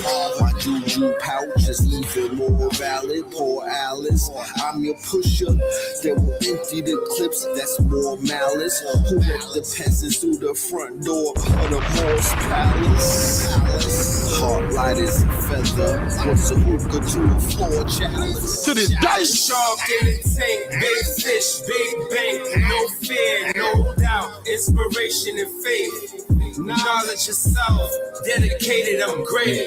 I'm a shark in the tank. Yeah, shark in the tank. Big fish, big bank. No fear, no doubt. Inspiration and faith. Knowledge yourself. I'm dedicated, I'm great. I'm great. I'm great. Yeah. I got a hustler's heartbeat. Money keep coming like the rose of them sharks. I smell blood over there in the 4D. Miles away on the Palm Beach. My life should be on the Discovery. Rub me the wrong way. Daddy, cut your flesh. Big Mac with dog, fuck your set, cause and effect. Big shark in the midst of nest. In the bucket hat, Harlem aura in the haze. While you submerged in the cage, observing the great. A big shark swimming to the money, getting to the bag. I fuck with fags. No, niggas getting in all the time. Strip time, I get money on the strip. You already know she ain't fucking with you strips. Big sharks, you can suck my dick. To this day. Up in this bitch. To this day. Tank, big fish, big bank. No fear, no doubt. Inspiration and faith. Knowledge yourself.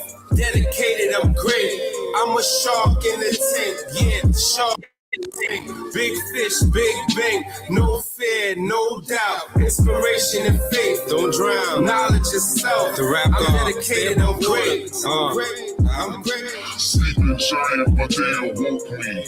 Humble, but they provoke me. Like an ice bath, I'm so icy. Let's get to the right math, God equality. Each one teach one, get as far as me. Get at me, dog. I'm talking philanthropy. I had to open the door for this dynasty. Emperor, find the women, grade A tree. Ain't no faking in the culture for thee. Ain't no fake. I need that land and that mule, B. I'm worth more than millions. Look at the treasury. I take that EBT, but I'm thinking sovereignty. You thinking gang bang, I'm thinking army. Wipe out family trees, you think of harming me. If you don't plug me in, I'ma have to plug you out. I could go corporate route or thug it out. So much war going on, they like, what's the love about? So much war going on, they like, what's the love about? I could take the route just, or I thug it out, or I could mix it up. God is love, man. Ain't let you figure it out. Figure it out. Those are house niggas, we are house flippers. Those are mouse niggas, we keep it tucked like the couch zippers. Hit your girl in them coach slippers. In Miami with the Dolphins, the coach flipper. In Miami very often I approach strippers. If they look like angels, I invoke scriptures.